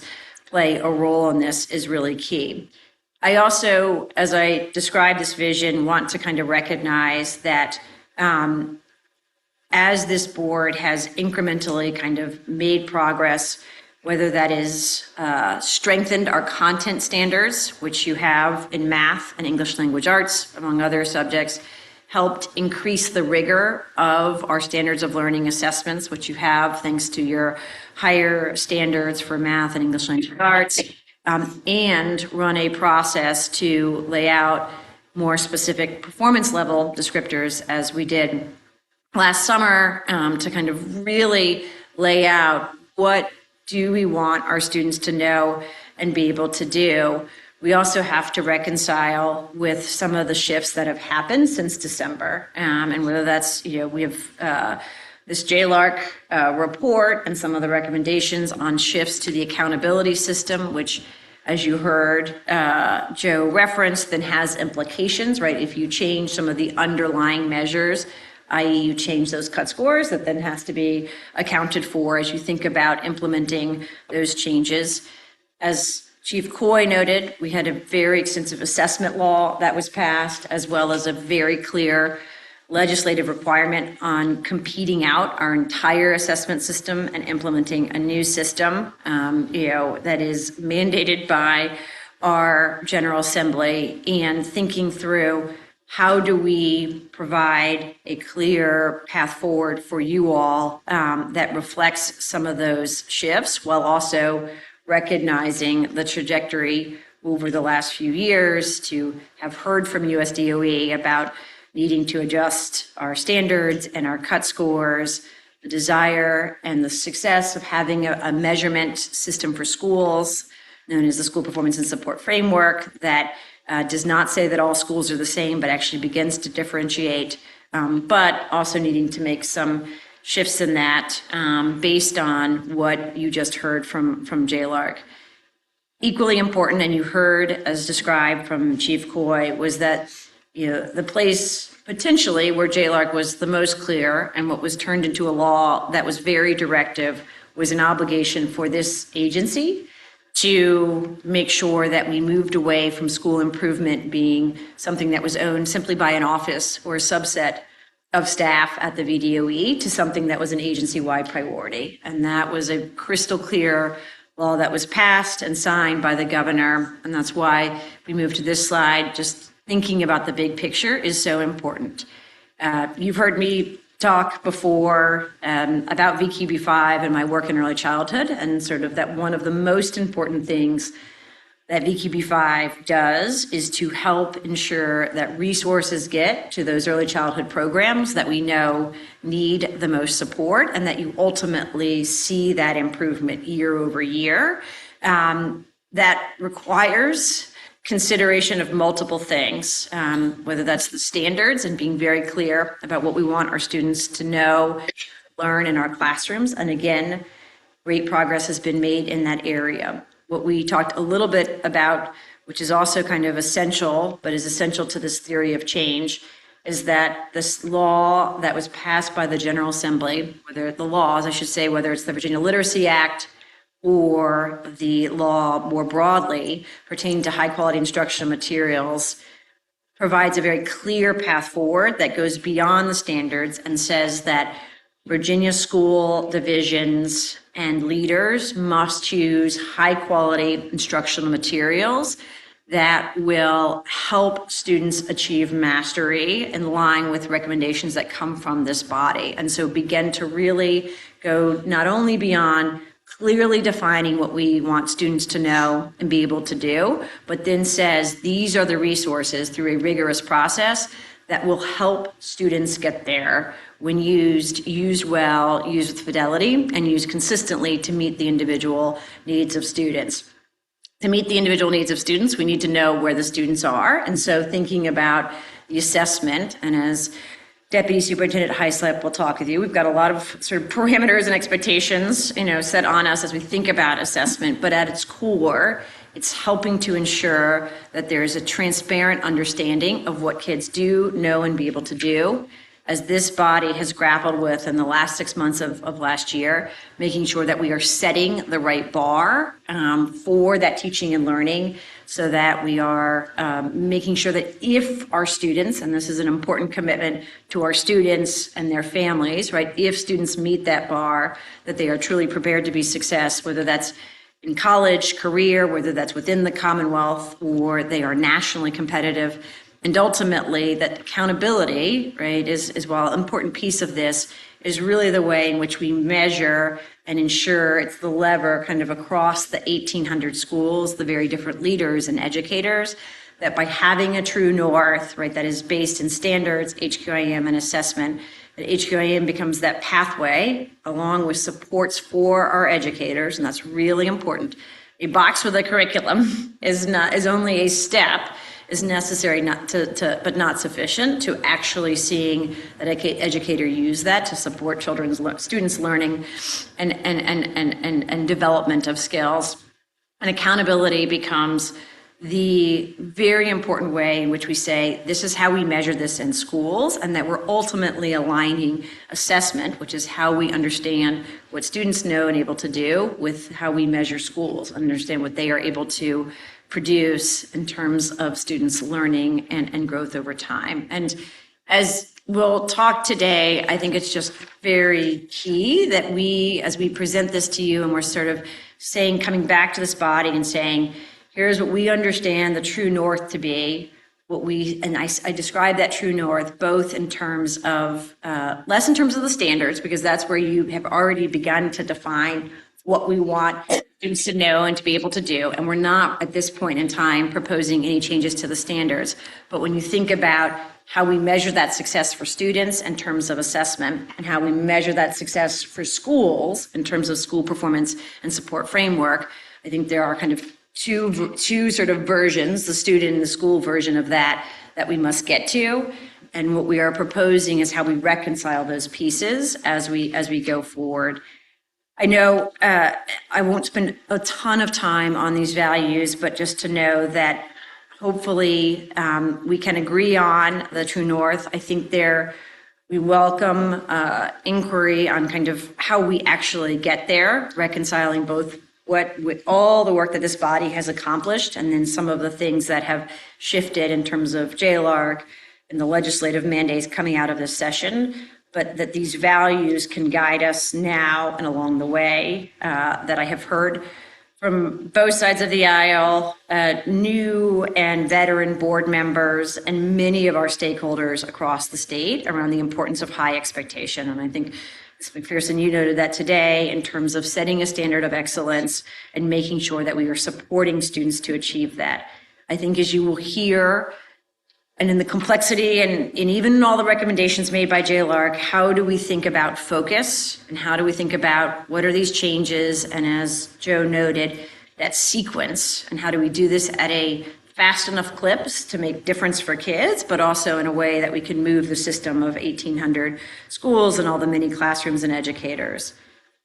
Part of our ask and why we present these things together today is this idea of coherence and really thinking through how do we make sure that all these things align. An example of this, and Mr. Robinson alluded to this earlier, is if not, we end up sending disparate messages to the field. So in a scenario where we have laid out higher cut scores for math, but also have a law that requires a certain percentile score to be referred to advanced math. If you looked in the out years of that of those kind of numbers, what it meant is that you were potentially at risk of referring students who were not proficient in math into advanced math, right? And again, that is a fixable issue, right? Because as we sort of raise those cut scores, I think we'll figure out how to address that. But if we're not thinking about all of the different factors here, there is a risk of not sending kind of a clear and coherent message to the field that reinforces from standards to assessment to accountability, kind of this vision that gets us to this true north. We believe in opportunity for every student and prioritizing those students who are furthest from opportunity as the priority for resources. We talked about the needs intensive support and how critical it is that we are not saying that all schools or all students are the same or telling them that they're okay. I think as you saw in the JLARC report, while I have incredible confidence and have seen extraordinary high schools across the Commonwealth, I think it is hard for me to reconcile how we can have 65% of our high schools distinguished and then significantly different numbers for elementary and middle. And so kind of it's again, not a critique of high schools, but sort of a recognition that we probably need to sort of relook at 3 and some of those indicators sort of to be more consistent, in the ways that we sort of look at that other schools, and that if we're telling them distinguish, I think as Joe noted, that could create a risk, maybe less focus on really making sure that every student is fully included and supported. If you can score more points in 3E and then that student furthest from opportunity is not given every possible resource to pass that reading or math test, that's the type of disconnect that ultimately could harm our students furthest from opportunity. And last but not least, if you've ever heard me talk about early childhood and accountability, just this idea of how do we make this actionable and how do we think through.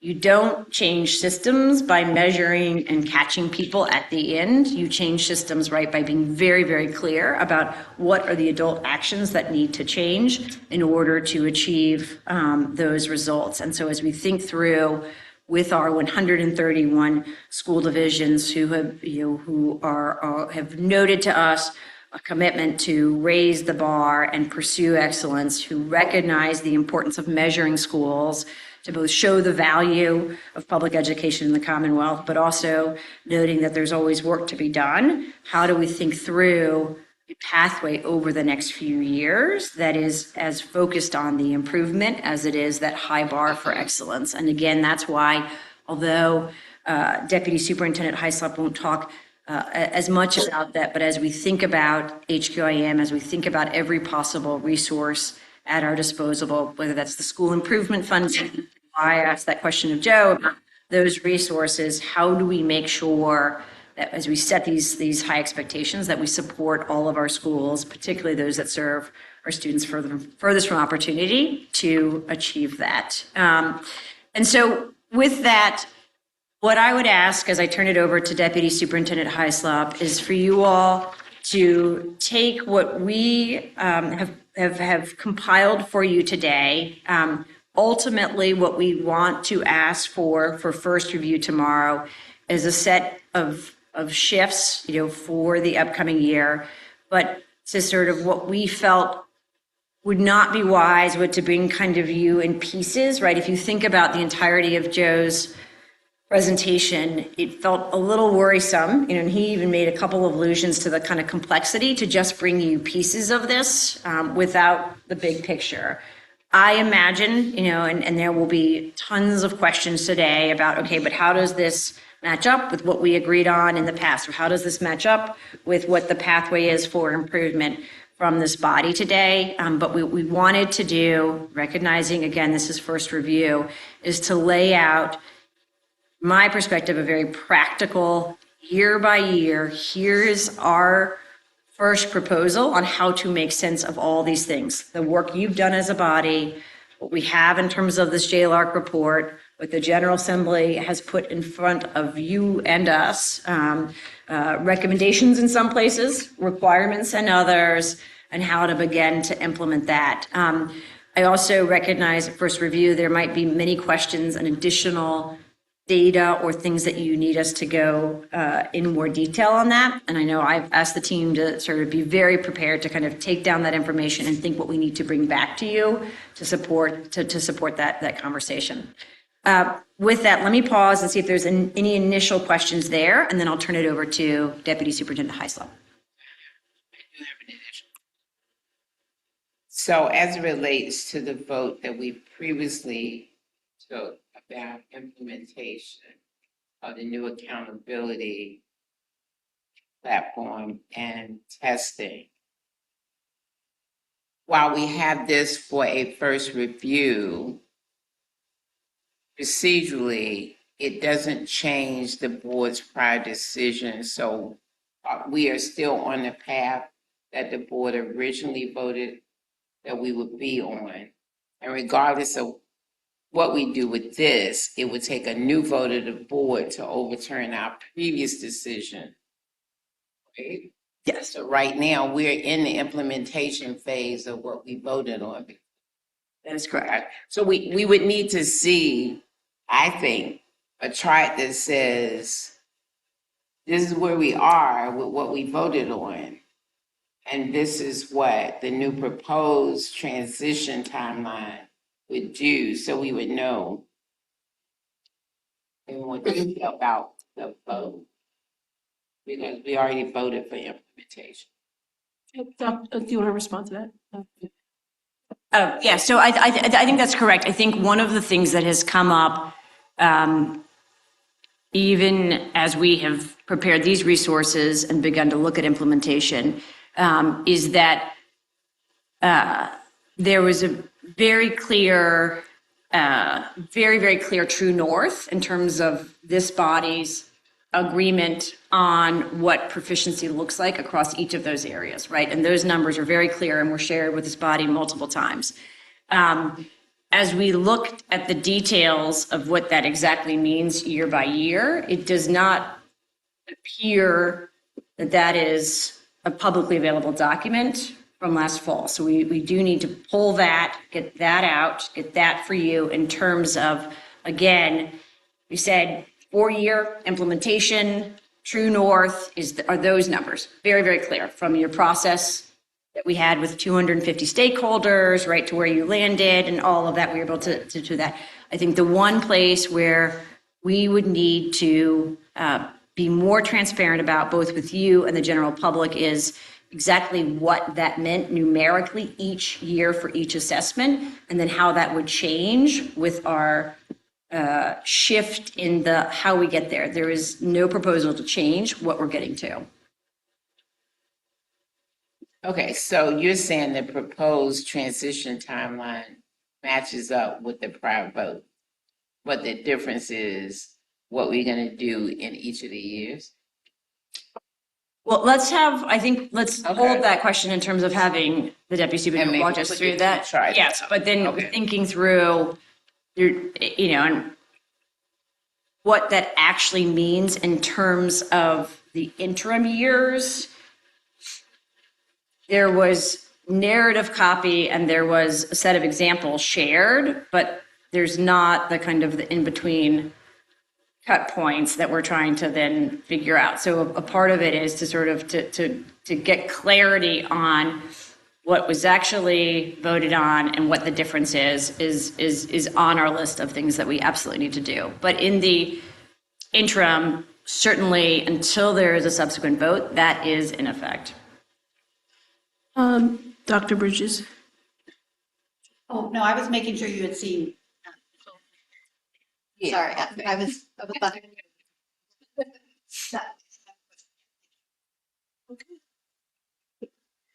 Thank you so much. It's a pleasure to be back before this board. I worked with many of you on the initial development of the SPSF as a consultant and appreciate the opportunity today to present this coordinated plan. I know a lot of times, as Superintendent Conway so artfully walked us through, assessment, accountability, school improvement are inextricably linked together. And I think it makes a lot of sense to think about all these changes, whether it's the things the General Assembly has told us to do around assessment, like recompeting the assessment RFP for the first time in 20 years, the changes to sort of the administration and scoring of assessments in Senate Bill 200 that Chief Coy talked about, the changes that JLARC so artfully talked about as needing for us to consider. That I think, bringing all of this together was our goal, so we could really think about, is there a way to look at all the chess pieces on the board and synchronize the implementation in the most effective way possible. We do know that our students are smart, capable, have high aspirations for their futures, and we need to do our job to meet them there through both assessment and accountability and to reflect those expectations. So this is the proposed transition plan. Our goal here was to try and simplify and streamline all those needed changes to both assessment and accountability. And to Ms. McPherson's point, the SPSF changes have not been brought forward to the board prior to this meeting because JLARC came out last December. So all of the how we are going to implement the sort of SPSF 2.0 and those refinements, this is the sort of first time we've really brought that forward to the board for discussion. We have had a lot of conversation over the last several years around our standards and assessment, though.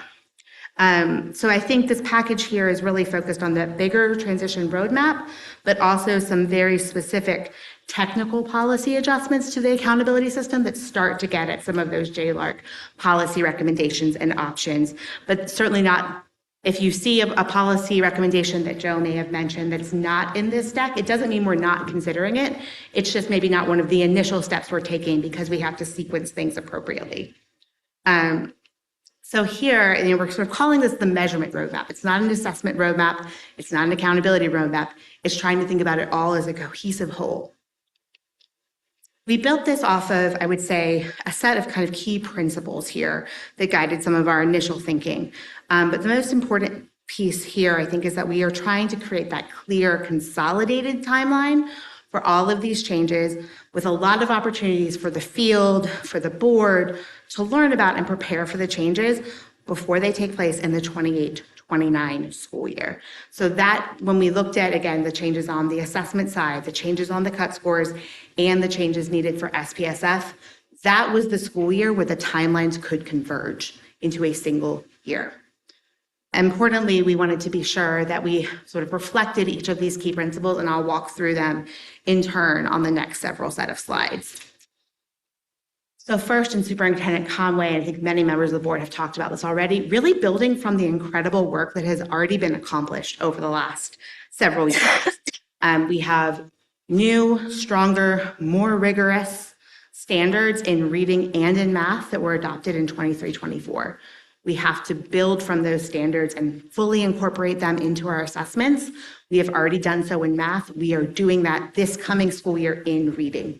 So this year is the first year, this upcoming school year, where our assessments will reflect fully those higher expectations that were set by this board in 2023 and 24. We are also releasing test items. We have not released test items for educators in many, many years. This will help give them insight into how our assessments are reflecting those higher standards. And that's transparency that we plan to continue in future years. And in fact, the General Assembly is directing us to do that.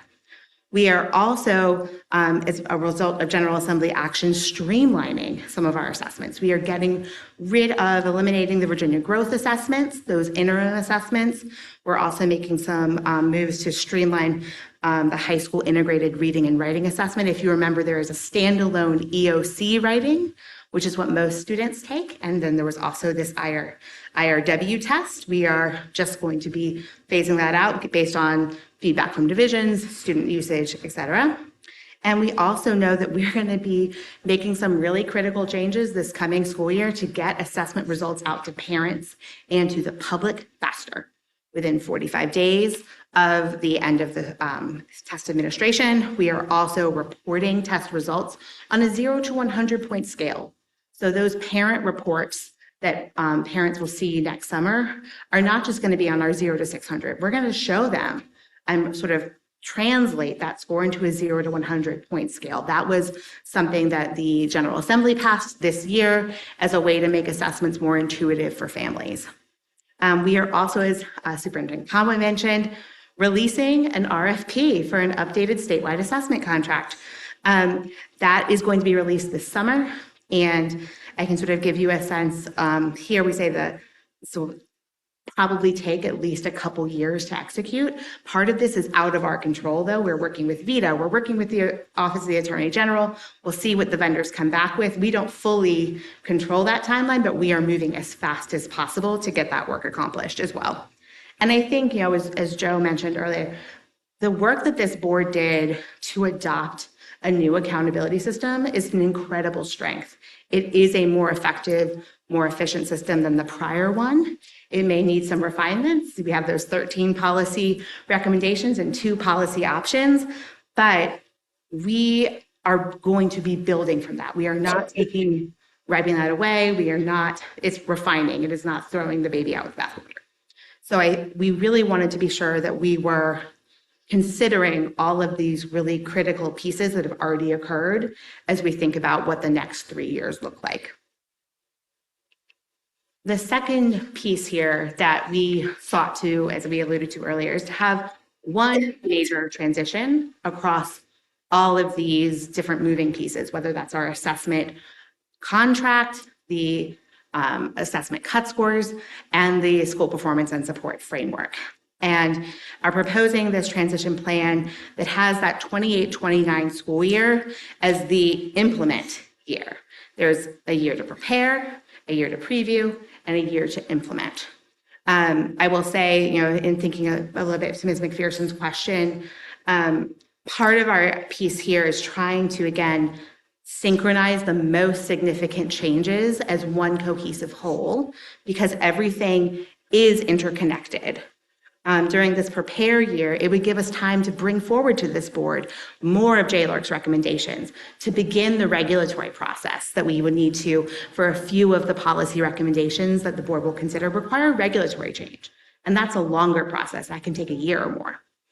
So we need to begin that. We also need to be working during this prepare year on our assessment contract to be sure that we get we're evaluating the vendors who submit proposals and selecting a high quality vendor moving forward. We also want to be sure that we can use these years in the interim to help start to preview for our school divisions, preview for our families, what new accountability changes, what higher cut scores look like. That would certainly be the main focus of the 27-28 school year, that preview year. We're hoping that we would be able to provide a full look into the sort of SPSF 2.0, as we are calling it, without stakes attached. So this would be sort of an insight look into what's coming down the pipeline before everything takes effect in the 28-29 school year. And while it is not listed here, we also anticipate that in 28-29, we would be under that new or updated contract. So that work is also converging under this timeline as well. I think a few key points here is that this is actually a year faster to get to the proficiency cut score changes than the plan that the board voted on prior. That had full implementation in the 29-2030 school year. This is full implementation in 28-29. So it's same destination, a little bit faster. But our goal here, of course, was to synchronize everything together. I think what may be slightly different to Ms. McPherson's question is what is happening in 26, 27, and 27, 28, as well as 28, 29, and that we would be at full implementation at that point, as opposed to in the final year of that phase-in plan. So if I hope that is a helpful clarification, and we really appreciate the feedback on this, because again, this is sort of our first opportunity. We really want to, be sure that we're getting feedback from the field and input as we refine this, and ultimately this will inform the report that we will be sending to the General Assembly with our plan and timeline for considering the accountability changes as well. To that point, I think we're committed here to continually trying to signal high expectations for both schools and for students, as Superintendent Conway mentioned. This is about being sure that our accountability system is as rigorous as our assessment system. One is sending, signals sort of to what we expect students to know and do, and one is sort of sending signals to what we want the adults leading our school systems to know and do and take action, whether that's because we've highlighted a great practice, a school that's hitting it out of the park, or a school where individual groups of students may be struggling. We really want to be sure that I can't tell you how many times in this work I've heard implementation is the death of policy. We want to be really thoughtful about implementation of all these changes. That is certainly something that we heard on our listening tour during the first 100 days of this administration with Superintendent Conway and Secretary Smith, was just, this has been a lot of change. Help us manage that, clear the guide path, show us how we can get there, because I believe that we can get there. I know we can get there, and we can have better outcomes for educators, for students, for families, but we need to have a strong transition plan in order to accomplish that. To that end, I think it's critical that we think about using this whole plan to really be mindful about how we are communicating with all stakeholders, whether it's families, parents, those who work in our school systems, our state leadership, our board, to give everyone the time, information, and tools that they need to prepare for these changes, whether it's the change or a potential change in an assessment vendor, whether it's a change in cut scores, whether it's a change in how we measure 3E. We don't want there to be surprises. We want to give folks time to actually understand what is changing, why it is changing, and when it is changing. And that is going to require a lot of listening and learning on our part. Immediately following this presentation, we already have plans, Chief Coy and I, for all the people that we are going to be talking to in July and August, how we're going to be communicating with different stakeholders to get input, to refine this. We certainly want to hear your questions during this presentation, as well as first review tomorrow, so that we can come back and refine this and be sure that we are being as clear as possible.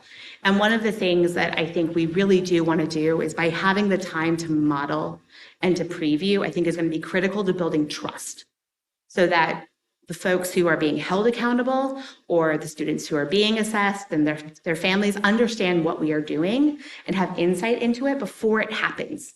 It won't feel like a surprise because they've already seen it. Finally, I do want to say this is critically important to me, and I wish we could talk even more about it, because the whole purpose of a measurement system, it's not a math problem.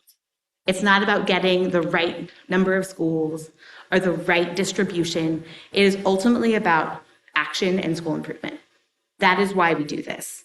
And that is an agency-wide priority, and that is one thing that this General Assembly made clear. They have already implemented several of JLARC's recommendations to ensure that this board and the agency and Superintendent Conway are specifically charged with taking responsibility for school improvement, not just for designing that accountability system in all math, but for actually improving outcomes for students. And so this is not work that is just going to be happening in the Office of School Improvement. We are committed to thinking about how can our Office for Specialized Populations, that serves English learners, that serves our students with disabilities, how are they supporting school improvement? How is our Office of Instruction supporting school improvement, whether that's through HQIM and ensuring that teachers have what they need to teach our high standards that this board has voted on? And we really hope that when we are using our measurement system as this kind of foundational tool, data being the foundation of how we consider school improvement, it's going to guide and create the conditions that we need for both division action, but also action within the agency. So it's really critical that we get these pieces right so that we can then have this effective school improvement system that's going to accelerate outcomes, especially for our students that are furthest from opportunity, but frankly, for all of Virginia's students. This work will benefit everyone. So we know that this work is going to take some time. It is complex, as Joe alluded to, and I will likely be spending a lot of time in front of this board over the next 3 years or more. But we know that we can get there, and we know that the outcomes, the end result is worth it, because it will lead to that meaningful action that we need to see our parents, our students, our schools, our educators, our divisions taking to continually improve student outcomes. So I am happy to now just turn over briefly, can run through some of these actions that we're bringing forward for tomorrow for first review. The first is related to that proficiency implementation plan and sort of having one change to increase expectations for proficiency that's synchronized with these other changes. So that would be in the 28-29 school year instead of 29-2030. Same endpoint, we're not reopening what the cut scores would be, but it's more about the timeline and then what happens in those interim years between now and 28-29. That's the first action being brought forward. And then the actions 2 through 5 are mostly related to the JLARC recommendation. So the first is to update the SPSF performance categories immediately this fall. So we're proposing in this item for first review to no longer identify schools as off track or on track in fall 2026. Instead, we would be updating those with approaching expectations and meets expectations are the names that we put forward for first review consideration, but I'm sure there will be a lot of robust discussion around that. And that doesn't preclude maybe future action on those items, but this is one step that, as Joe mentioned, is kind of, it's one piece that is less connected to everything else. If you change those school names, it doesn't have a ripple effect on a bunch of other items in the system. So it is something we could change sooner. The third, fourth, and fifth changes are probably even more wonky and technical. One thing right now is that we don't use in high school how we look at test results. We don't look at recent data. We look at the 12th grade cohort. And for many students in 12th grade, they took that reading test in 9th grade.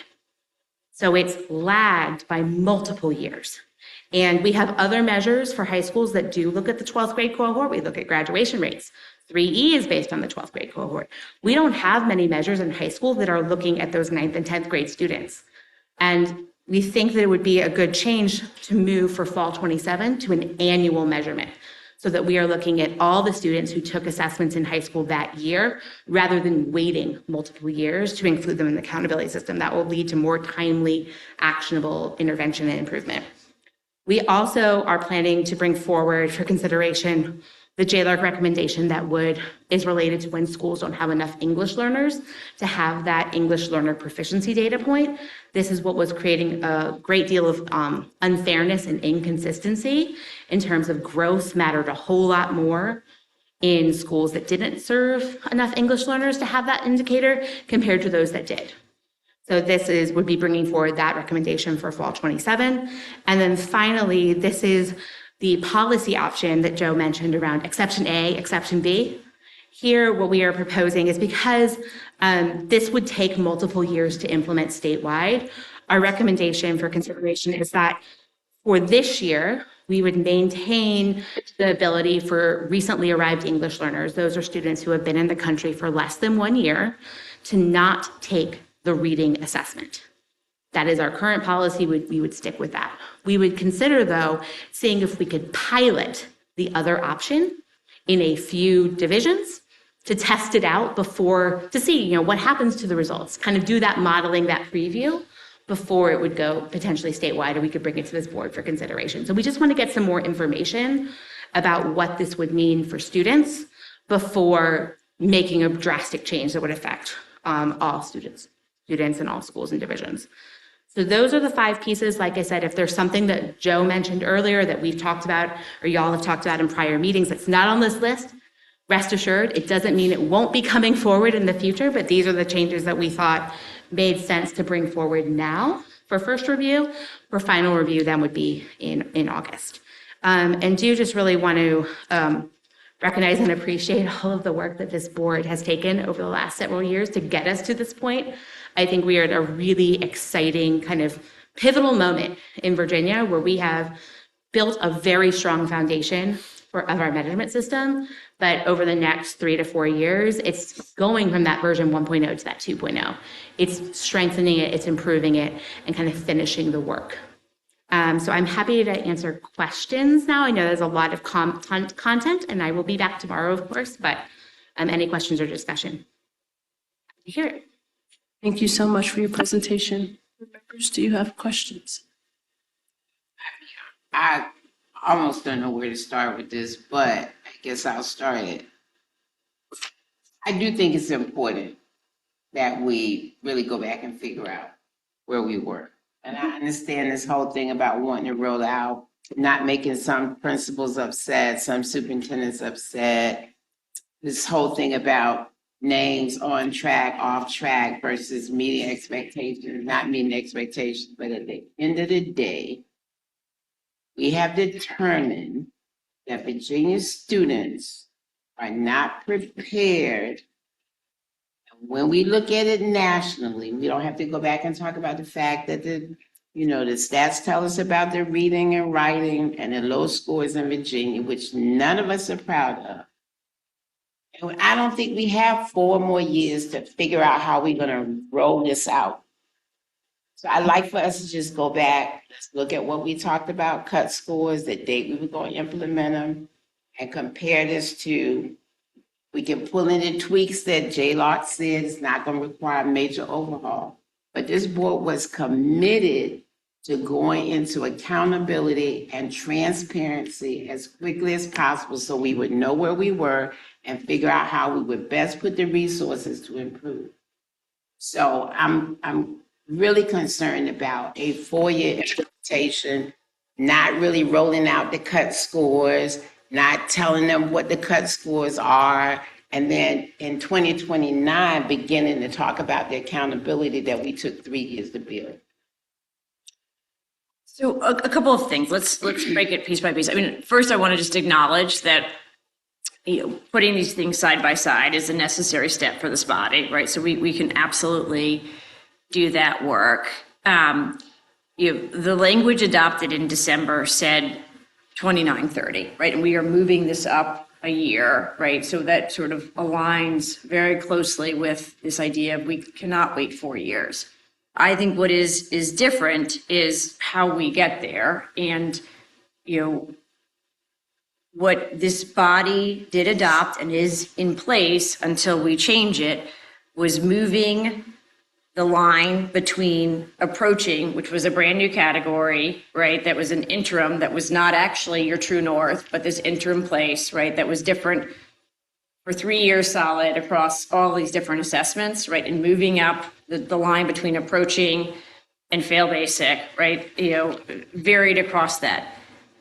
It was recommended and it was clear and resources shared, from the TAC and other that potentially that there was some concern about doing that incrementally. That was then made more complicated by the reporting on a 100-point scale and some of the other things that were then adopted by the General Assembly. And so this, just to be very to the spirit of transparency, like in light of all that, we are proposing a shift that would move up the kind of the full move over, but would in fact not have those 3 years of like a different fail basic and an approaching category that was, that ultimately would not be passing, but would be in those interim periods because of the confusion that would create for parents. I think we can go map that on paper so that we can all see that and agree to that. I think there's also a sense of, you clearly, and even the feedback you all have heard, that we need to be much more clear with everybody about what is and what we're proposing so that there is at a minimum transparency. But this would be a shorter timeline, overall timeline than what was proposed in December. It would not, however, have those interim years of the approaching, which again, the other piece that I hear is very important. How do we signal each of these years about the true north? And so thinking about what we provide for divisions in terms of the delta between where you are today. And again, the different numbers that are agreed upon and were very clear and published in September, in October, in November, and December. And then how do we get that to parents, right? And what you voted on was, let's move up the fail basic and call approaching. And I think what we would recommend is that's a lot of noise and complexity over the system each year to operationalize while you're also rolling out a new assessment system. Let's figure out a way to communicate to parents and schools, but then move up when it is in effect and is aligned with how we measure students and how we measure schools. I also think it is, and maybe it's helpful to reconcile the slide that is making the one major transition. I think there's, and the SPSF transition timeline in terms of like what is start of the year versus beginning of the year, because I think what I read, and I just want to be radically transparent about it, is that the proficiency cut scores increase, right? So the tests that are taken in the fall of 28 and in the spring of 29 have the higher cut scores, but then you have on the appendix slide, no change to cut scores in 28, 29. So I'm a little also worried that we have not done what we needed to do, even in preparation for today, in terms of being clear. But the idea is that by the SPSF as fully implemented in fall 29, and that what it reflects is higher cut scores in the implementation year 28, 29. Is that correct? That's right, yes. This is the inevitable year of the data versus when the results come out problem, which is perhaps the bane of anyone who does this line of work. And I fully agree that the Appendix B timeline maybe made it more confusing rather than simplifying it, but especially because it does not always consistently reflect the year of the data. So what this is intended to show is that for the assessment results that were taken from the 28-29 school year and are released in the summer of 2029, that is when the full implementation of the higher cut scores would be in effect. And that is 1 year faster than the plan that this board voted on in December. That is also, so that fall of 2029, we would use the 28-29 school year data and release with consequences, with stakes, with federal identification of new comprehensive support schools and ATSI schools. That would also happen on that same year of data. It just happens in the fall because we tend to release accountability data a little bit later than our assessment data. So I do think it's important that we get the slides back from the time that we voted, the discussion, because this is not sounding to me anything like where we were. And so, Mr. Jennings, I know you made presentations back then. It's going to be helpful. We really need to see, because we were going to implement the scores. We were going to be able to see what the progress was. We were going to put the support in place. And we were going to tell schools exactly where they were. It sounds like we're just kind of sliding towards 2029 without that transparency being in place. And I understand the intent for clarification, and I understand the recommendations of JLOC, which is why I was really clear about asking them, this is not a major overhaul. What they're recommending are things that we could put in place apparently pretty quickly and stay on track. Now, I do recognize that needing a vendor for your new assessment could be a potential delay.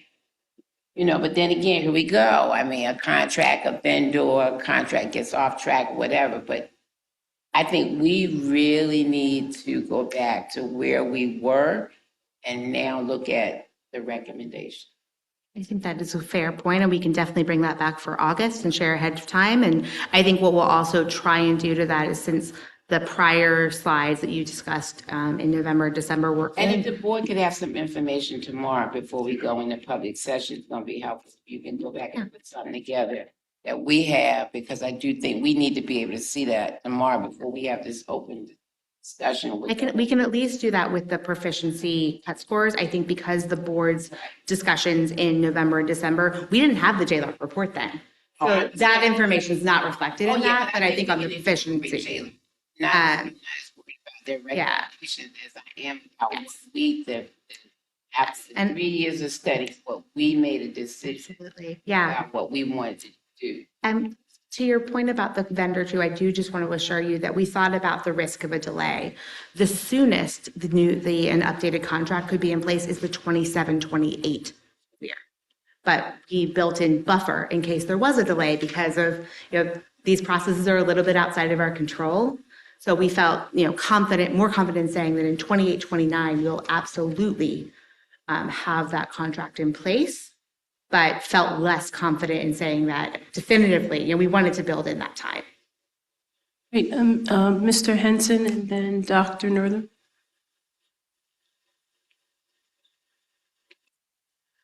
I agree a lot with what Heidi just said. I think there's a little bit of moving the ball on what the board approved in December and what the goal or what the world would look like in 2030 versus 29. So I think it's a little bit of an apples to oranges discussion and how we're getting there. I just feel like there needs to be a sense of urgency here. Where the purpose of this is to bring transparency for parents to the public generally. This is to also help. Let's just go back a few years. 2017, our standards were lowered in the state. 3 years later, we had COVID hit. We had the largest decline of any state in the country in our student performance, learning loss. The last 4 years, we've been digging out of this.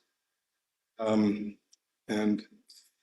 there were a lot of sense of urgency things done to dig us out of the COVID hole, whether it was the high dosage tutoring, whether it was the teacher pay and retention to where the teacher shortage has been changed. One of my first board meetings was where the superintendent at the time brought forward a proposal to kick the can down the road on the chronic absenteeism problem that occurred from COVID, where we had, I think, a 3 or 4-fold chronic absenteeism. That recommendation was thrown on its head, and we were able to make chronic absenteeism an absolute priority to get on top of it and change it. And the data now is showing that because that was made an absolute priority, we are back to where we were at pre-COVID levels. So, if you look at this in these tranches of 4 years, what was done and able to solve, really an existential crisis that we had not faced before with the learning loss in COVID. It took action. It didn't take transition plans. It took action plans, and it took action by the legislature, by the governor, by the board, by all of the boots on the ground with the teachers and the administrators and the parents and the students. So this just feels to me that we're getting a little bit into this situation where if I have a true north, and I think the board had a true north in putting this in place last year, it is a sense of urgency. It's a sense, and I haven't even talked about the NAEP scores and about how 60% of our minority and disadvantaged students in this Commonwealth in 8th grade are not going to be ready as of where we stand as a Commonwealth today when they graduate from high school to either go into the workforce or to go to college.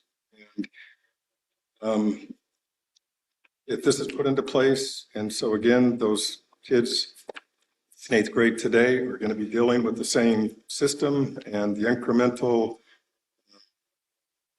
change, I think it's a recipe for disaster. When I talk about disaster, I'm talking about the kids and talking about where are they going to be 4 years from now. And I feel like a lot of this whole conversation that we've got going on right now is about the systems. It's about the process.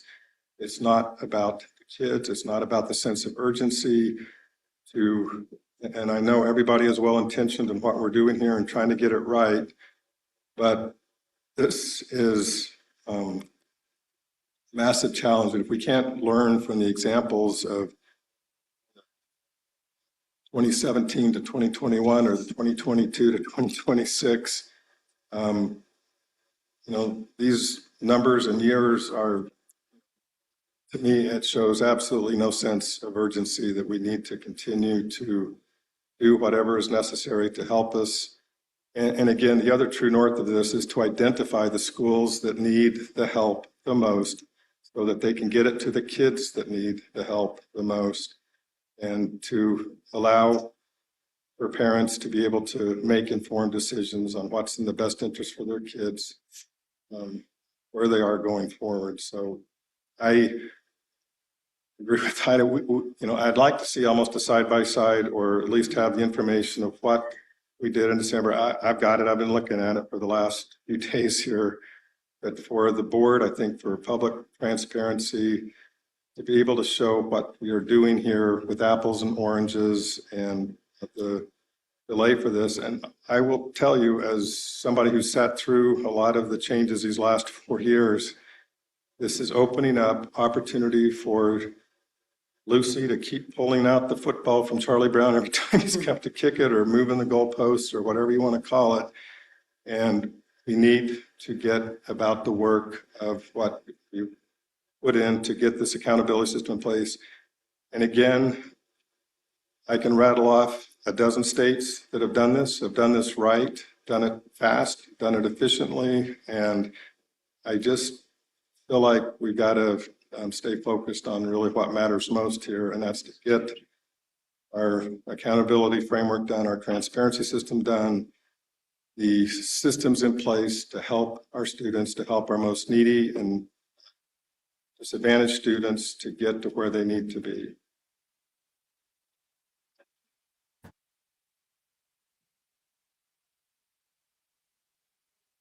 Yeah. Yes. I'll try to be pithy. I could go in so many different directions, but I'm going to start with Norview High School, which is where I taught in Virginia. And I'm going to start with, as a young teacher, having the new SOLs. At that point, they were fairly new. I'm going to show my age. And how much we used to have to put the SOL on the board every day, and how Marjorie Staley, who was the principal at the time, was about, 4.5 feet tall, and she wore stilettos like this. And you listened to her because she knew these kids could succeed. She knew that all the kids were on free and reduced lunch and yada, yada, but she didn't give a flip. And she just kept pushing us to high expectations. We ended up winning the Broad Prize, which is the prize that they don't give anymore, but they used to, for helping to close the achievement gap nationally. It is a very big deal to get the Broad Prize. So I'm so proud of my time at Northview High School and that accolade. I say all that because, like my colleague here, let's remind ourselves, what percentage of 8th grade Black children are proficient? Anybody know? In Virginia. 8% of our Black children are proficient. And that's in 8th grade. Let's see, we have 13% are proficient in 8th grade. 13 of Hispanics, sorry. Our white kids, 38%, and other races are 30. So we don't even have anywhere near half, right? And what we're doing for some of these groups is, we've already gone through, we're the lowest cut scores in the country. We've already gone through, all these other terrible, terrible things we're now known for nationally. So I don't care. I know that we all want to have our act together. That's what I keep hearing. I heard it through the last administration. Like, everybody kind of wants to have their act together. You want to have the pieces in place. You don't want to confuse the field. I get all that. But we will not have everything right in the next year, in the next 2 years, the next 3 years, the next 10 years. Like, the act of school improvement is back-breaking work. I've been in this field a long time. I've worked in charter schools. I've worked in schools myself with, this school improvement is the hardest thing we can do, period. And so if we think that we can wait for the test score assessment to come out, We can wait for like the data to come in for the 3E framework on military readiness. Like there's a million things that aren't going to be ready. And we have to go anyway. Like we have to go anyway. And so I just feel like we're doing a great disservice to our kids by not continuing on with the phase-in path. I mean, you guys, my gosh, I was on the side of like, let's not rip the Band-Aid off, right? And we heard so many people come in and say, like, it's not fair to go 0 to 60 in 1 year. And they were right. You don't raise expectations like that. It makes teachers feel demoralized, frankly. I wouldn't have wanted them to say, oh, you got to raise, the cut score in 1 year by 50 points. But I did copy out what we approved in December, right? So I could see what the phase-in looked like, because you're right, we should have gotten this in our packet. And if I'm right, it looks like, and I don't know how much of a cut score we're doing in this last year, and I know you guys are going to get back to us. Yeah, we'll show you the plan for each subject area and each test, because I know that document has ranges shown. That's right. And so I don't know whether this 28-29 is starting from this 26-27 or 27-20. Like, I don't know which one of these approaching where y'all are pegging it. But if you say you're not going to decrease expectations, then I assume 28-29 would still be what we initially agreed would be, which is 453. So that's saying 400, 25-26 to 453. So there's no way we're going to expect kids to jump 53 points in 1 year. So I don't know why we're now wanting to rip the Band-Aid off in 1 year versus having this lovely approaching thing that changes. Yes, it changes for every subject. It does. That then says, okay, here's your North Star. Like we all say when to know the North Star, like there's your number for the North Star. And oh, by the way, if you're in the approaching bucket, you're still going to be counted as proficient. We're going to hold you harmless for 4 years, just so you can see, like, this is where I'm aiming for, but I didn't get there. But you know what? I know what I was aiming for. And next year it's going to go up a little bit, and it's going to go up a little bit after that. But it's a phased-in approach. We've already had a prepare and preview year. I just looked at it like we already gave them their scores in 2025. No, they weren't perfect. Were the data probably need to be cleaned? Yes. But all of these things that I'm seeing, and sorry, I'm very passionate about this, all of these things, in my estimation, are Department of Education challenge. They're hurdles that your staff need to get their act together. If their data house need to be clean, you guys need to work with ODU and help them get your data clean pronto. The test, I don't buy it. Like the way that the tests work, and if our TAC is any good, and if they should be, they know how to correlate a 400 scale on as a SOL score to a 0 to 100 scale. It's called equipercentile equating. So they can do this, and they do this all the time. This is not something that's difficult, okay? And by the way, we shouldn't let the test interfere with what we're doing, because the test, we don't want to break the trend line. So why would we say, like, we're going to care all about the new test when we're going to do a bridging study, if we know what we're doing, and equate the new test to the old test so that we're not breaking the trend line and that we can compare kids across years. So the test shouldn't be like, states change tests all the time, and they do bridging studies so they can keep the to keep the scale comparable. So, like, why are we letting that be the big thing? One of the things that's going to hold us back. So, anyway, I think I've said enough there, but I do want to say that we made such positive across the country, people were like, "Yay, Virginia's getting their act together." And already I'm seeing, oh my gosh, they're already new administration, they're changing their mind. Like, that's not the headline I want out of this. I want, regardless of whether it's a Republican or a Democrat in office, an administration, Virginia's for high standards, and they're going to work together with colleagues that are on the right, the left, center. I don't care. And we're going to continue to do the right thing by kids on an aggressive yet doable timeline. Dr. Bridges. I have a question to clarify a few things. The 5 proposals that are on